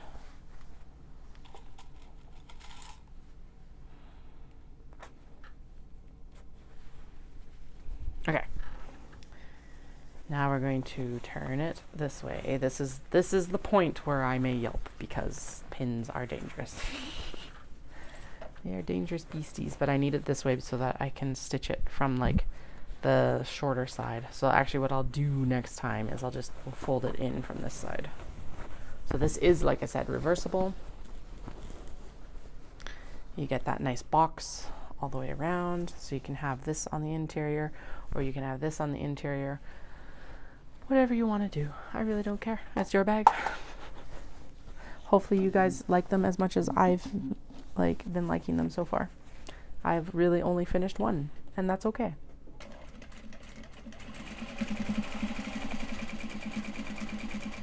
But yeah, this way I can like sew this like this. And then we're going to make sure that that tag gets caught, but that I don't stitch over the website name. There we go. So a couple of the options, I think what I need to do is I need to make the seam allowance even deeper. So maybe I need to go with like a 1/2 inch seam allowance, or something like that, so that that moves the, it'll move the, yeah, because that went over the actual website right there. Damn it. Okay. Okay. Well, you can still read it. It's just super annoying. So yeah, the seam allowance needs to be a 1/2 inch on both sides, because then I can do the, then the front gets the website as well as the back gets the website. Oh well, live and learn. Why did you turn off? Hello, collab cam. Did you overheat? No, you're just It's like you need to leave and rejoin. Awesome. Thanks. Allow. Dun dun dun. Join. I think I can press most of the buttons. Safari cannot open the page because the added something is invalid. Oh, lovely. Okay. Let's see what's happening here. Because the address is invalid. Oh, interesting. Ah, technology.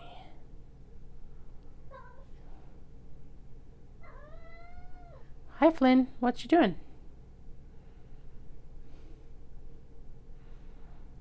Hello.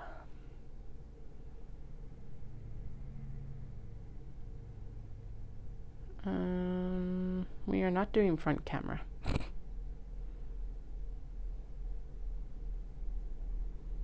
We are going to do the back camera. We're actually going to try and like focus in even more. There we go.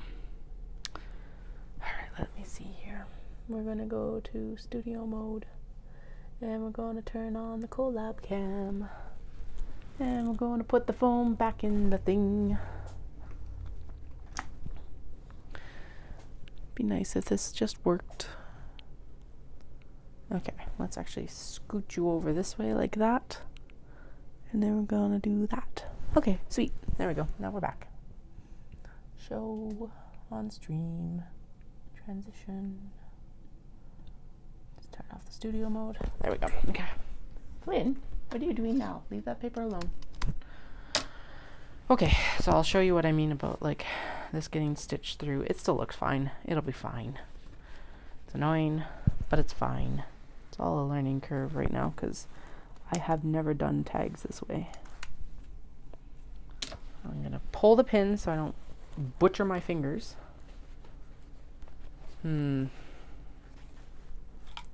I do think I would be happier with that actually sewn into the seam itself.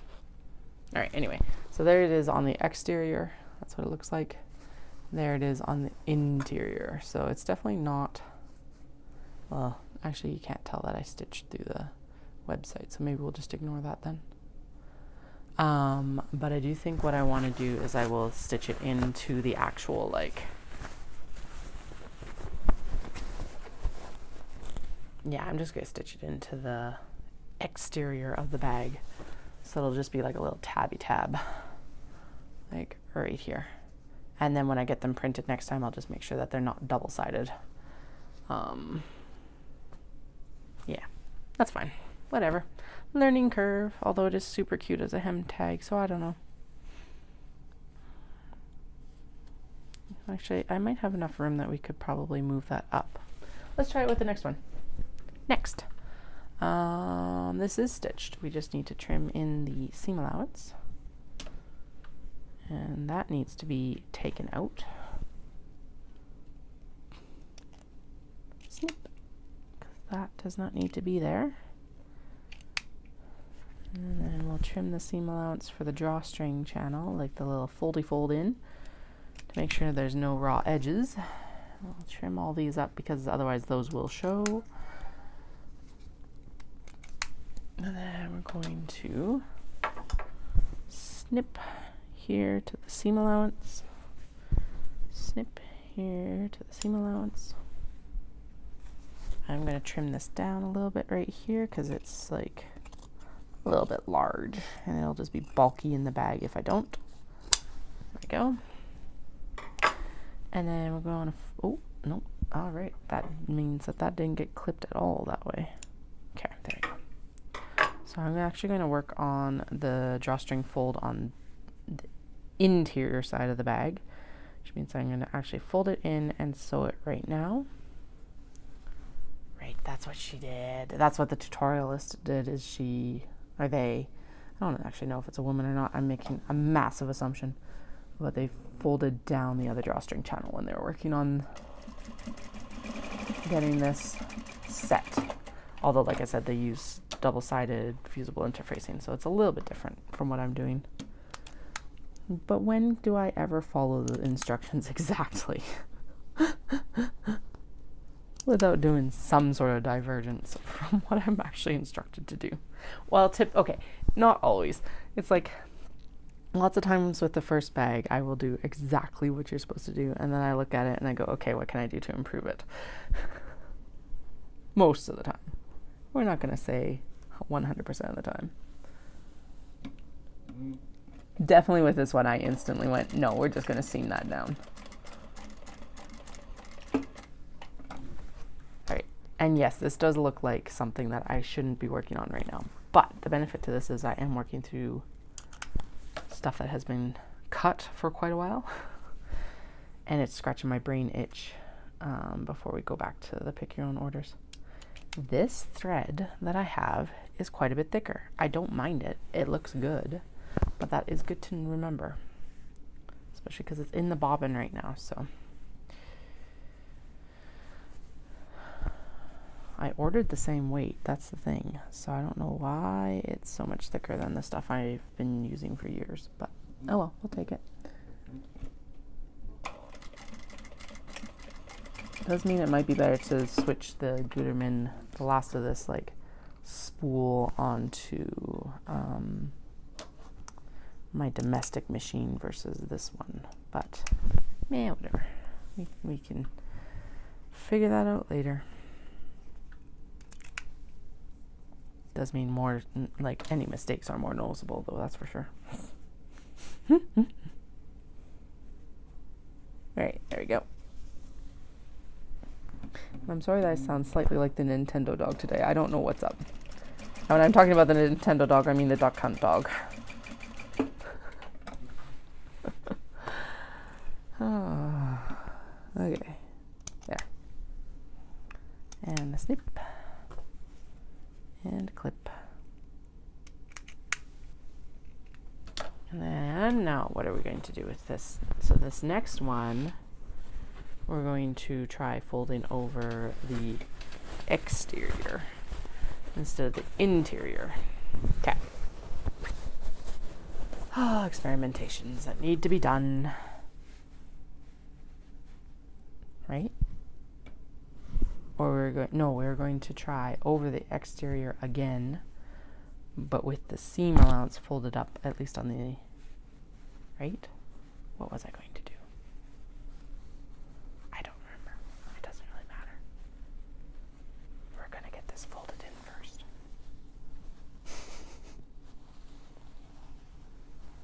Having to go back to pins is so annoying. Most annoying part of this bag. Pins. Okay. Right? Yeah, there. Yep. Nice, sweet.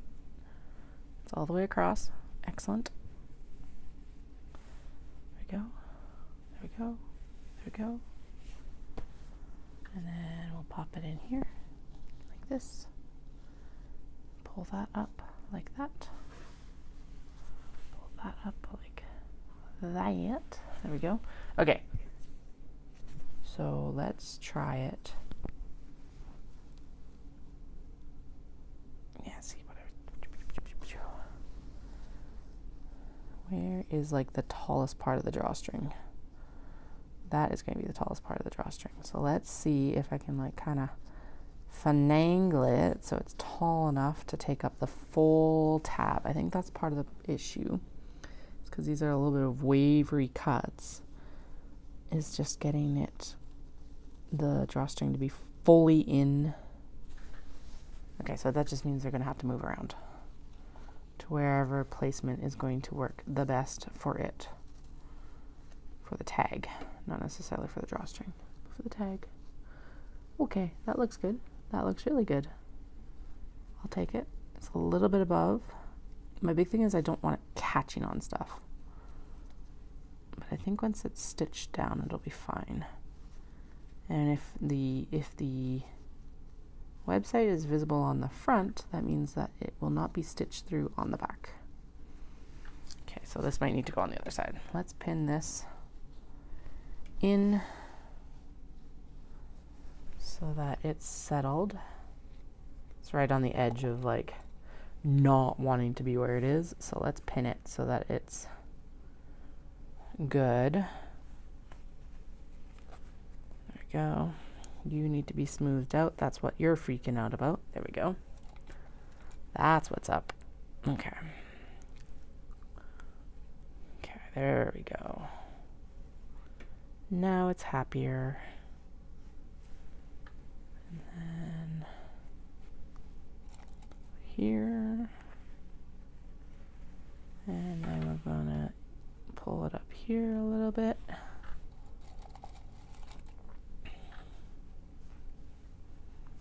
Sweet. There we go. I'm supposed to be working on pick-your-owns, but instead we're going to do this and fuss around a little bit. Oh well. Scratch the curiosity itch, and then I can go back to the stuff I have to do, right? It's still gonna be there for me. It's not going anywhere.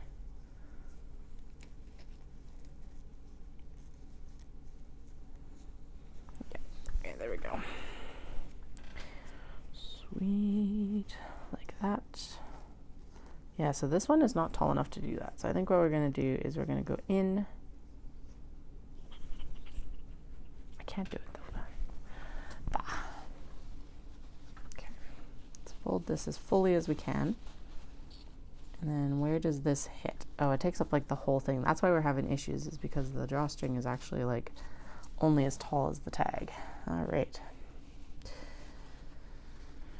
Like the full drawstring, not the, so like this half drawstring is about like 3/4 to half of the height of the tag. That's why there's been issues. Okay, so that is something to remember for the next round. So let's finesse it so that, okay, so the cat does curve a little bit over the top. That's okay.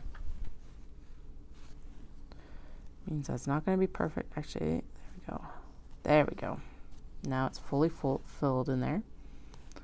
Then I can like pin it all the way through about where the seam allowance is going to be, which does mean that that's probably going to stitch through the website on the back again, but the website on the front is visible, so that's fine. Then what we're going to do is we're going to pin this in here. Come on. Okay, so I think the hem tag is still going to be the best option. I could also sew it onto the side of the bag, but again, I think that would look like not into the side, but onto the side. But that would actually inhibit the use of the bag, so we're not going to do that either. Okay, come on. Sewing flat things into round things is hard. There we go. Now it's happier. Okay. All right, and then we're going to go like this, and then we're going to throw it underneath here, like that, and we're just, ow.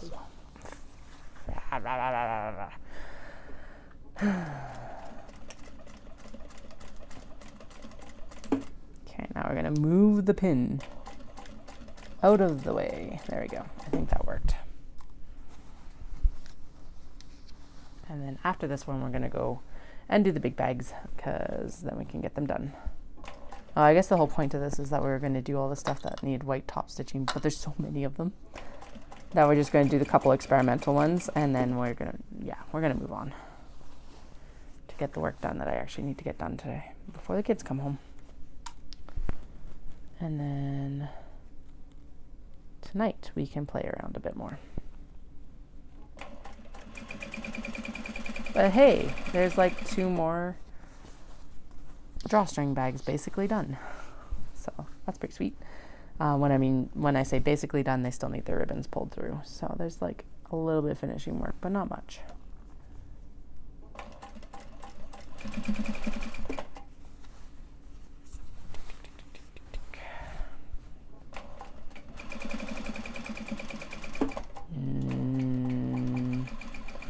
No, and then that is where we're going to stop. A, we ran out of bobbin thread, and B,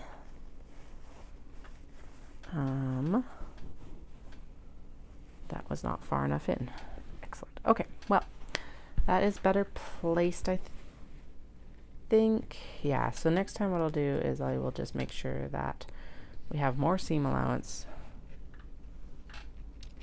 But otherwise that one does look better actually. So that's what it's going to start looking like. So it's still going to be the hem tag. Now the back is stitched through a little bit, but realistically you can't really tell unless you're really looking at it. I can tell, but that's pretty much it. Yeah.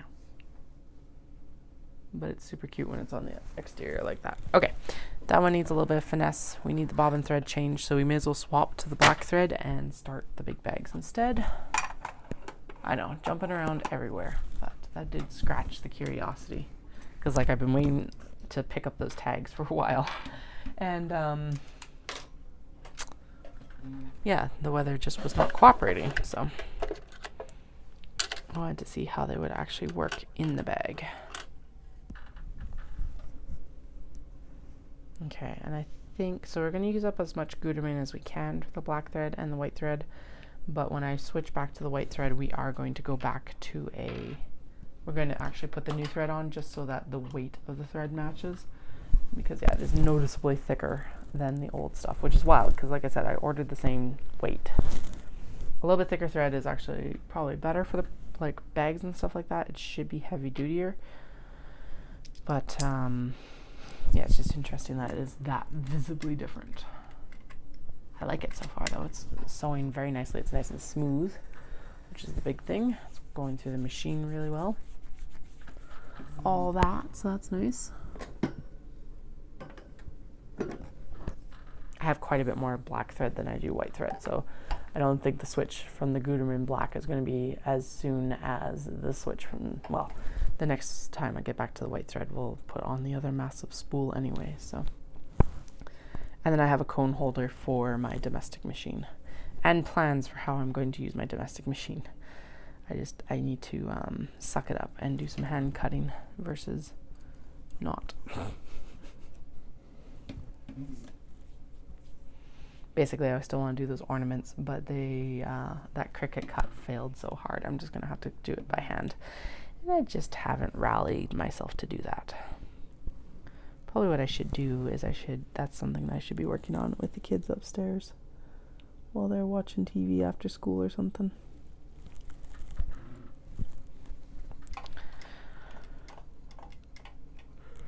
Ooh, excuse me. Okay, let's get that through there. Okay. And then we're going to work on these. And actually, we can work on the, after I work on the big bag and the Kato bag, we can actually go in and work on the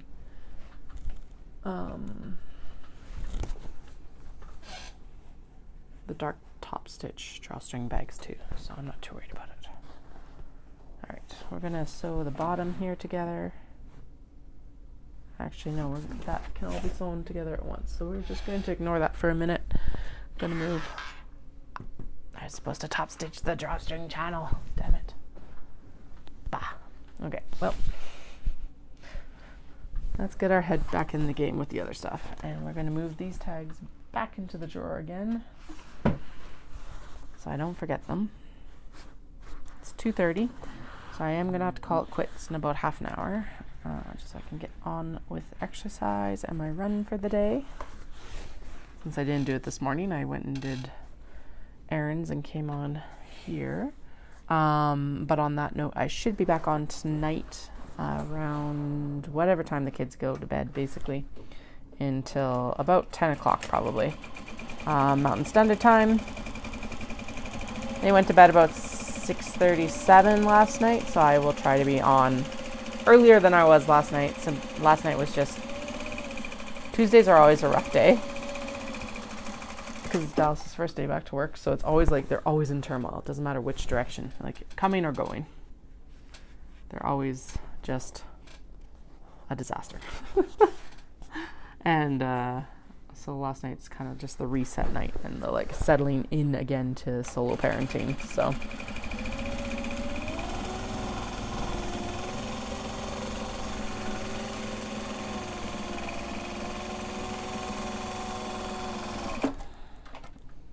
all right, there's the bottoms sewn together, and that's why I wanted to switch to the black thread. You're less likely to see everything. We are going to cut out the wedges now, because why not? May as well. No, we're not. We're going to do it after we sew this stuff in. That's right. That's why we don't do it now. I know why we don't do it now. Okay. First things first, we're going to move the thread cutter, or the thread, like the offcut bin, the thread bin, whatever you want to call it. Thread catcher, that's what it's actually called. The brains ain't working today. And then I need webbing. And I got the zipper. I got the bag. And the aqua bag is getting sewn with an off-white zipper. That's right. And I've got a black zipper for this one. We're good. Okay. Right. Now this was one of the things that was more difficult last time, was placing the... Do you know what? We're going to say fuck it. Sorry. Cover your children's ears. I should have given a warning before that. Anyway, F it. We're going to install the zipper. We're going to base the zipper in because I do remember that it was more difficult to do this part, and that was in part because we didn't clip the stuff in. But yeah, okay. First, I can do, actually, no, what we'll do is we'll baste the webbing in. There we go. That's what I was going for. I'm going to go that far above the line. As long as these are even, I don't care. That's the thing. Okay. We need a pin for this as well.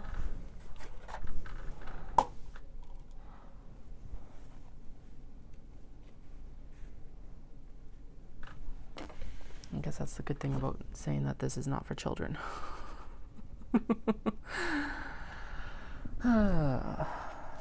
Dolls is always getting after me that I need to stop swearing around the kids, and I'm like, they're gonna hear it anyway. The big thing is going to be explaining that that is not a word that they can use yet, or at least outside the home.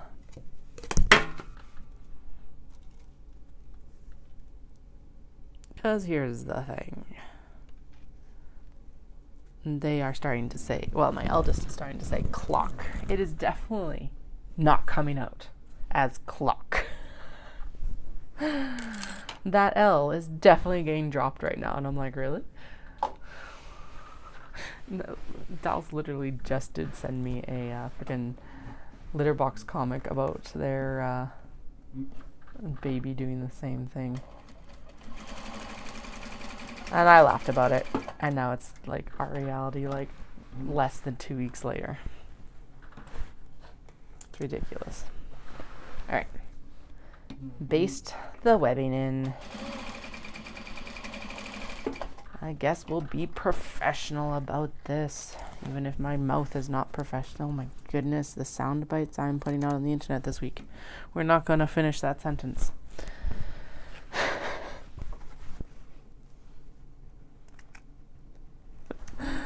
We will be professional sewing even if I have a sailor mouth. That, I don't think that actually sounds better. All right. We're just going to ignore that.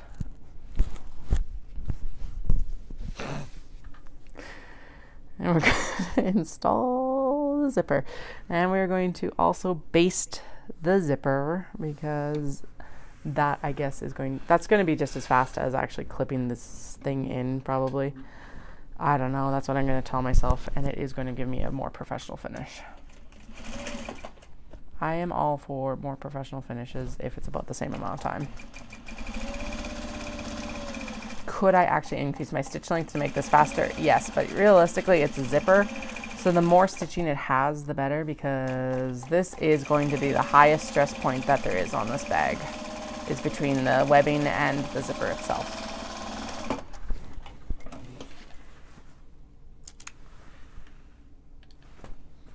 Okay, and then we're going to go in and we're going to do this.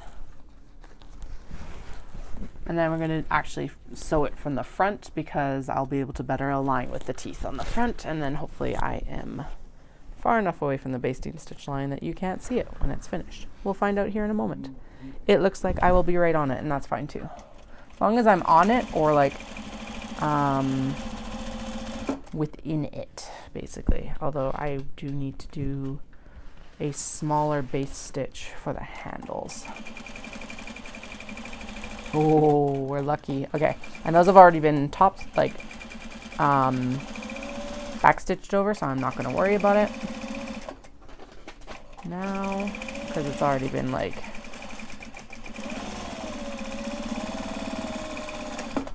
secured. There we go. Sweet. I think that works. The only problem is right in the middle there. It's a little bit shaggy. I don't know if I got stitched or not.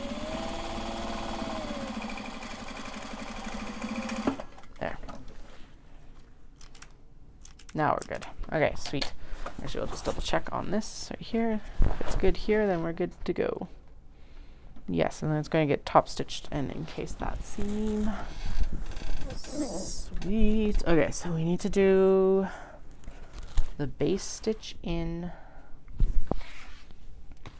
like on the webbing closer to the edge, and then we need to baste the zipper in the same way. Okay, so normally what I do is I flip it over and I line it up with the other side. Again, squaring up to the material that you're using instead of squaring up to like arbitrary measurements is going to make it, or at least in my experience, is going to make it like you're not going to end up with weird angles, or like this is actually like a ½ inch out on one side, all of that. So we're going to line it up here. Oh, except the problem is now is that, okay, there we go. Okay, I just solved the problem. I was going to say the problem is now is that the measurement that I used to put this one in isn't going to match, because I didn't measure it from the zipper teeth, but we're good. We're all good. We're just going to match it up to the same length. And on this side, we are not going to baste it. We are just going to go up. Pins, I tell you, they're out to get me. Actually, no, that is a lie. We're going to baste the webbing to the zipper. That's what we're going to do. Yeah, baste the webbing to the zipper, and then we'll baste the exterior to the zipper. Yes. Yes, we're going to baste the exterior to the zipper, and then we'll sew the interior to the exterior, because then I can watch the zipper. Okay, so we've pinned the webbing. So we're going to go in like this, and we're going to baste the zipper to the exterior, and then we'll come in and we'll sew like we did from the front again. Okay, so let's do this as close to this top edge as we can. Like this and like this, and then we're going to go in here, and we're going to do an itsy bitsy, less than 1/8 of an inch seam allowance, and we're going to crank the stitch length. I am going to, and then when we do the webbing, I will double stitch it on this other side, because a 5mm stitch length is not going to provide really any kind of strength to the actual stitch. So typically I'm working at a 2.5mm stitch length, 2.5. I don't actually know if they're millimeters. I'm going to assume it's millimeters. That feels right, but I don't know. It's something. Okay. Normally you don't backstitch basting seams, but apparently I'm backstitching basting seams today. Okay, back down to lower, and then, yeah, so that does feel like it's just as fast or faster to do than clipping, and I think it's probably going to end up with an even more professional finish, not flinish, than clipping it, to be honest. Okay, now we're going to fold everything down, and we're going to do this like this. And that was extremely close to the edge of the zipper, so we're going to work in from the zipper there. And we're going to do this and work from the zipper edge out, basically. And yes, much better. Okay.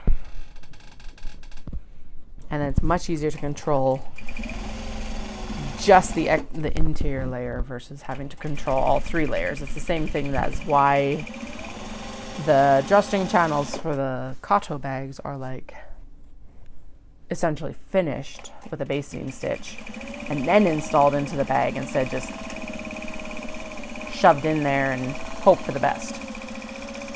Sweet, that actually that is going to make a much smoother process with the zipper tape. We're learning. Now let's just double check that I was correct, and that made even handles. That is the concern there, because I didn't measure from anything except for them. Was already. Oh my goodness, this tote is going to be so good. Look at that, so gorgeous.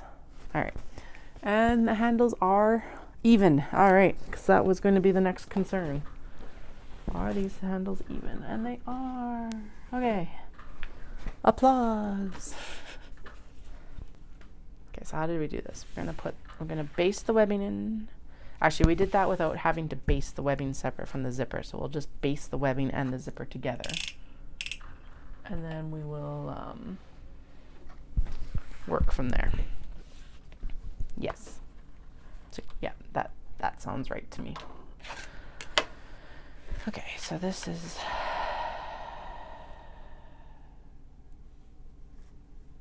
that. I'm going to go down here for the amount of webbing that's going to go above and beyond stuff. And then it's supposed to go in. There we go. Hi, Miss Dahlia. What's up, buddy? Still need pins. Hi. No, leave the zipper and the webbing alone. It's for somebody else, not you. It's not for you. You're as bad as the kids. Thinking everything's for you. My goodness. Not all for you. Cat. Get out of here. I need to trim her nails. Anytime she stands on me right now, it's like, ooh, ee, ah.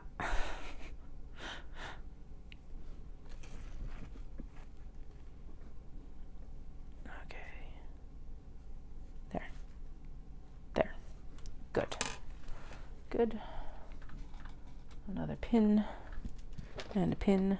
Here's the part of this. This might take longer right now, but the big thing that this is going to save time on is having to go back and like rip all those is having to go back and like rip out all of the zipper tape because it's not installed correctly. That's where this is time saving. Okay. And now I can actually see the zipper tape when I do this first install line. And then we know that it's installed correctly. Yes, hello, you are very pretty. We know it's installed correctly, and then as long as I work inside that seam line with the exterior, we are golden. Or with the interior, when I'm installing the interior. Dahlia, you need to get out of here, honey. I need to sew this. I want to get this bag somewhat done before I have to leave.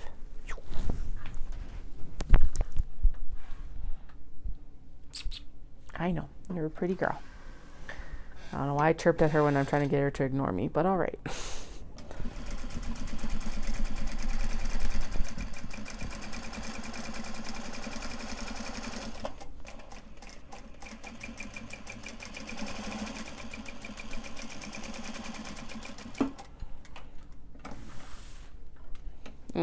go.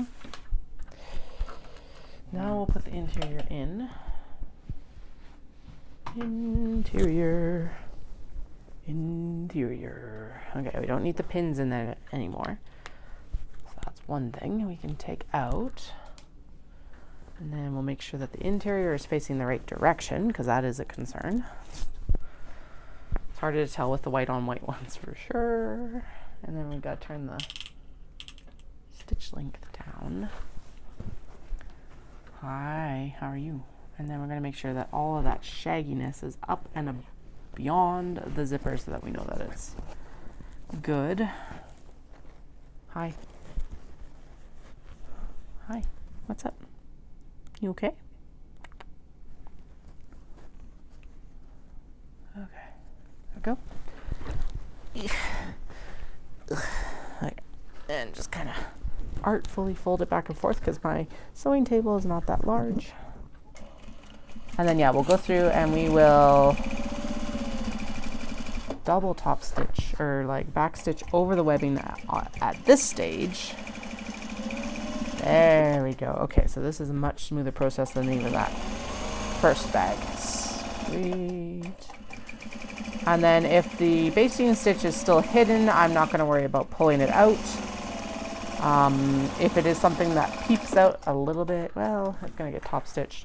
If it's really visible, then we'll just, it's basting stitch, so it's so wide that's super easy to pull out. But I'm pretty sure it should be safe. Like bashed it on the table and it's like, hey, I'm free. Yeah, no, you can't even see it. Oh, that looks really good. I'm gonna have to get some more of these big bags done for the floral focus. Okay, now that's what I do. I put this and then I basted the exterior. And then I sewed the interior. Get out of here, cat. I love you, but go. And then it worked that just matching up the length. So I'm going to make a good guess on this side about how much extra webbing we want over top. Yes, you pretty girl. I know. I'm going to put the pin like this because then it's out of the way. Oh, your claws. I really do need that door on my basement, don't I? So I can close you out when I need to. Alright, it wouldn't be so bad if she wasn't like out to destroy stuff today. Go. I'm sorry. Alright. But she is like 100% out to destroy things. I.e. like chase webbing and chew zippers and play with thread, none of which is healthy for her. Okay, I need to release a little bit on this side. There we go, there we go, there we go. There is some webbing above both sides of that zipper. Excellent. And we'll just finesse it around again, make sure we're good. We're good. And there's a little bit, but not like an obscene amount. Like this. And we need to go in the pin bin again. Like this. There. Okay. Exterior up to baste it in. Hi, cat. We know we love you too. Okay. And we need to go up, up, up, up, up, up. And we need to be right on this edge as close as we can be without being off of it. There we go. And we're going to we're gonna weight it down with the foot because sometimes that's easier. Well, that's better than pinning or clipping it. Again, get out of here.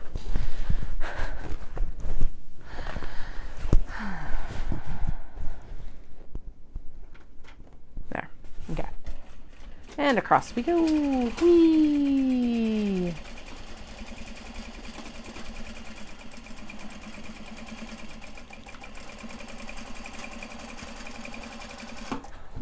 Sweet. And we're going to turn it down again. All right, so when we are doing these in production, to make that process faster, we're going to do all of that at once. So we just stay at a basting stitch. I wonder if I can baste it on both sides or if I have to sew it first before like flipping and doing it on the other side. I'm gonna have to experiment with that later. Don't need the pins anymore, at least not for now. So I'll put those up so she doesn't knock them over, because you know the next time she jumps up, she's more than likely to knock them over. Okay, so I think we're gonna get to the point of getting the top stitching done, and then I'm gonna call it for the day. Dahlia, what are you eating now? Good Lord, cat.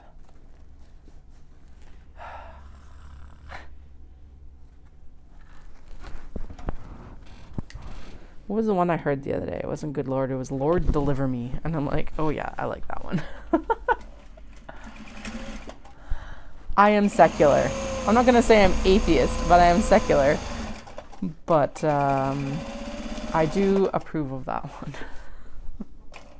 Like, just sounds so exasperated. Alright, we're supposed to backstitch these. That's right. We'll do that now.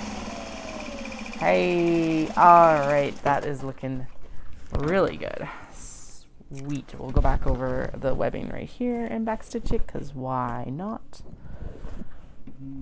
And because now we know that, like, we'll still double check the zipper, but now that we know that as long as we're inside that basting stitch, we're good. It's like far less nerve-wracking turning these and being like, oh, is it actually, or is it not? There's no guessing game now. Nope. Oh my goodness, that does look way better. I wonder if that's what, no, we're not going to start doing that with the box bags. Clipping and sewing for the box bags makes sense, but like for the webbing and all of that, because like that webbing is even lined up superb. All right, and then the last thing we check is just make sure that the handles are the same length, and the handles are the same length. We're good. Sweet, that worked out well. Okay, we are going to go in and top stitch these, so back up. Back and forth and back and forth and back and forth. And then what we're going to, oh right, we do need pins still. So to keep the webbing out of the way and down, what I'll do is I'll pin them. Right here. Like this. And there's a wrinkle right there, so we're going to move that down physically. There we go. Pressing these ones does not work as well as just like basically physically manipulating them down. So that's what we do. What I do. Ba, ba, ba, ba, ba. Shoop. And then we're going to flip it. And we're going to do the same thing on the other side. Yeah, there was that fold that got caught up.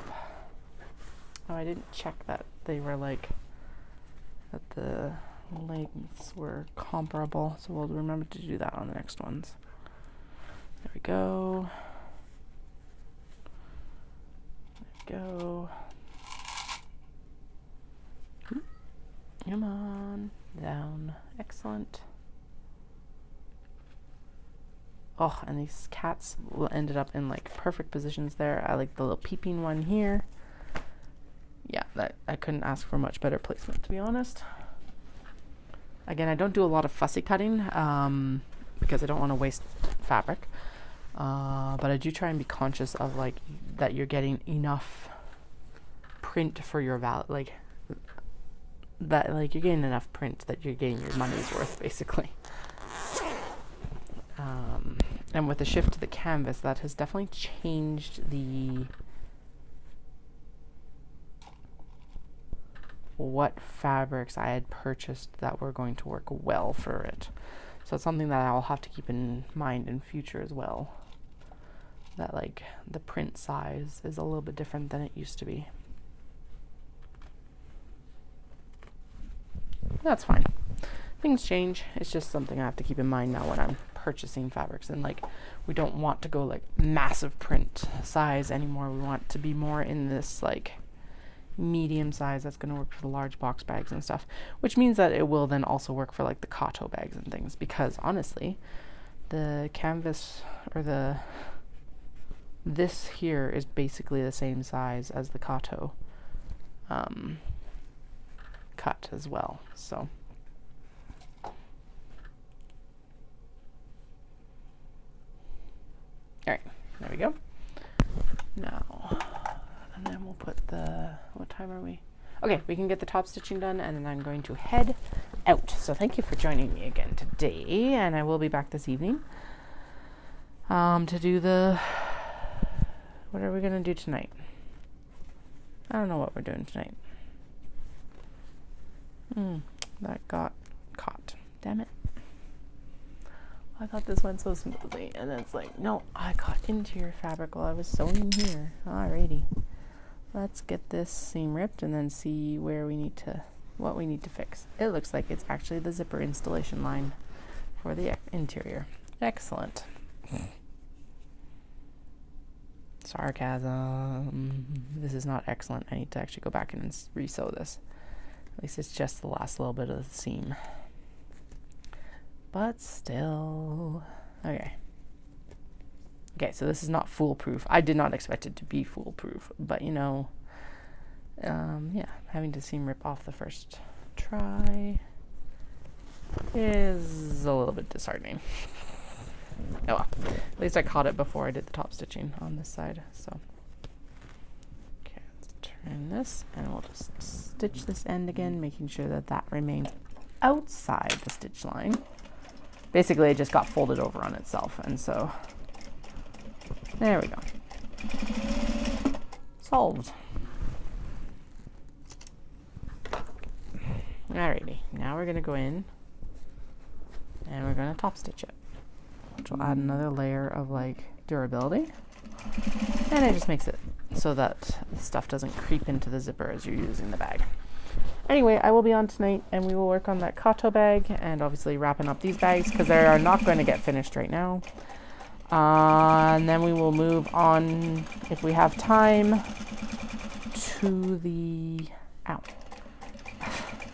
pins, I tell you. We'll move on to the drawstring bags next. And then after that, we'll be moving on to the planner pouches and the notions pouches, and then we'll move on to, I know I should be working on whips, but I think we're going to cut some like very specific floral prints for the Hanami and stuff like that, and see what we get done for Fibre Shindig, with a focus on large box bags.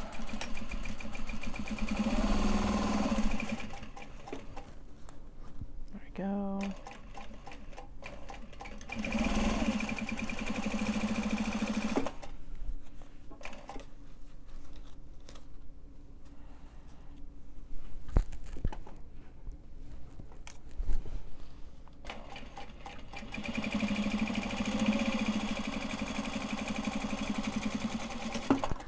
Large box bags? Probably large box bags. Although I do have a good collection of Kato cuts that we could work from as well, because Kato are always super popular. So, and we'll do there's some bunnies with Sakura prints that will be super cute. And oh, we ran out of bobbin thread. Ooh, of course. Bah, I think we ran out of bobbin thread. Something happened here. Way across that other bag. I told you, every time I switch to the black thread, something happens. At least that was actually the bobbin running out. Okay. Oh, and I haven't started the winding of the white bobbin. Okay, so we need to do that. Why is the thread caught? There we go. All the questions, none of the answers. Okay, so there's a new bobbin in, which means we need to restart that top stitching. That's going to go there. I need to start the white bobbin winding, and then we can do the black bobbin right away. And this side got top stitched fine. That side is top stitched fine, so we're good.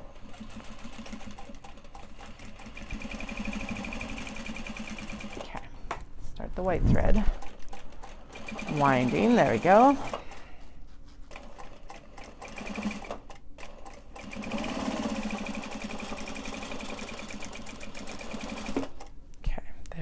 that. Now we'll do this side. Ba, ba, ba, ba, ba.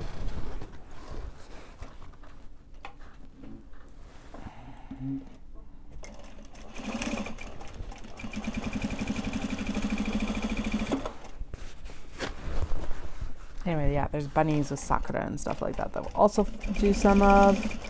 There's like a vintage, like pastoral Victorian kind of tinted photograph sort of thing that I really want to get done.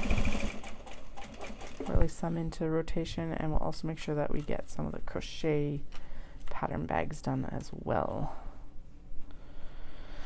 So there's a lot on the list.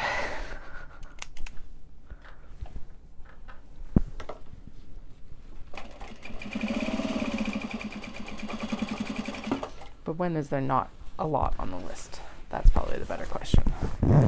There's always a lot on the list. Oh yeah, and I do want to experiment as well with the like NCW and stuff like that.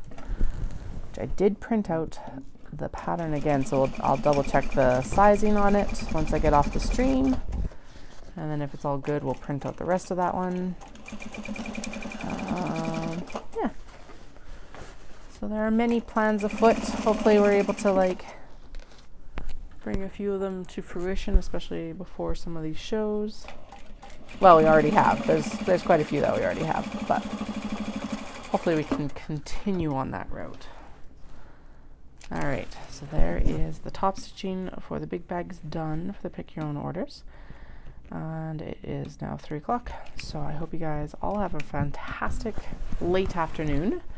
And I will be back on this evening to do some more of the finishing. And I'll chat with you all then. Thanks for joining me for now. Bye.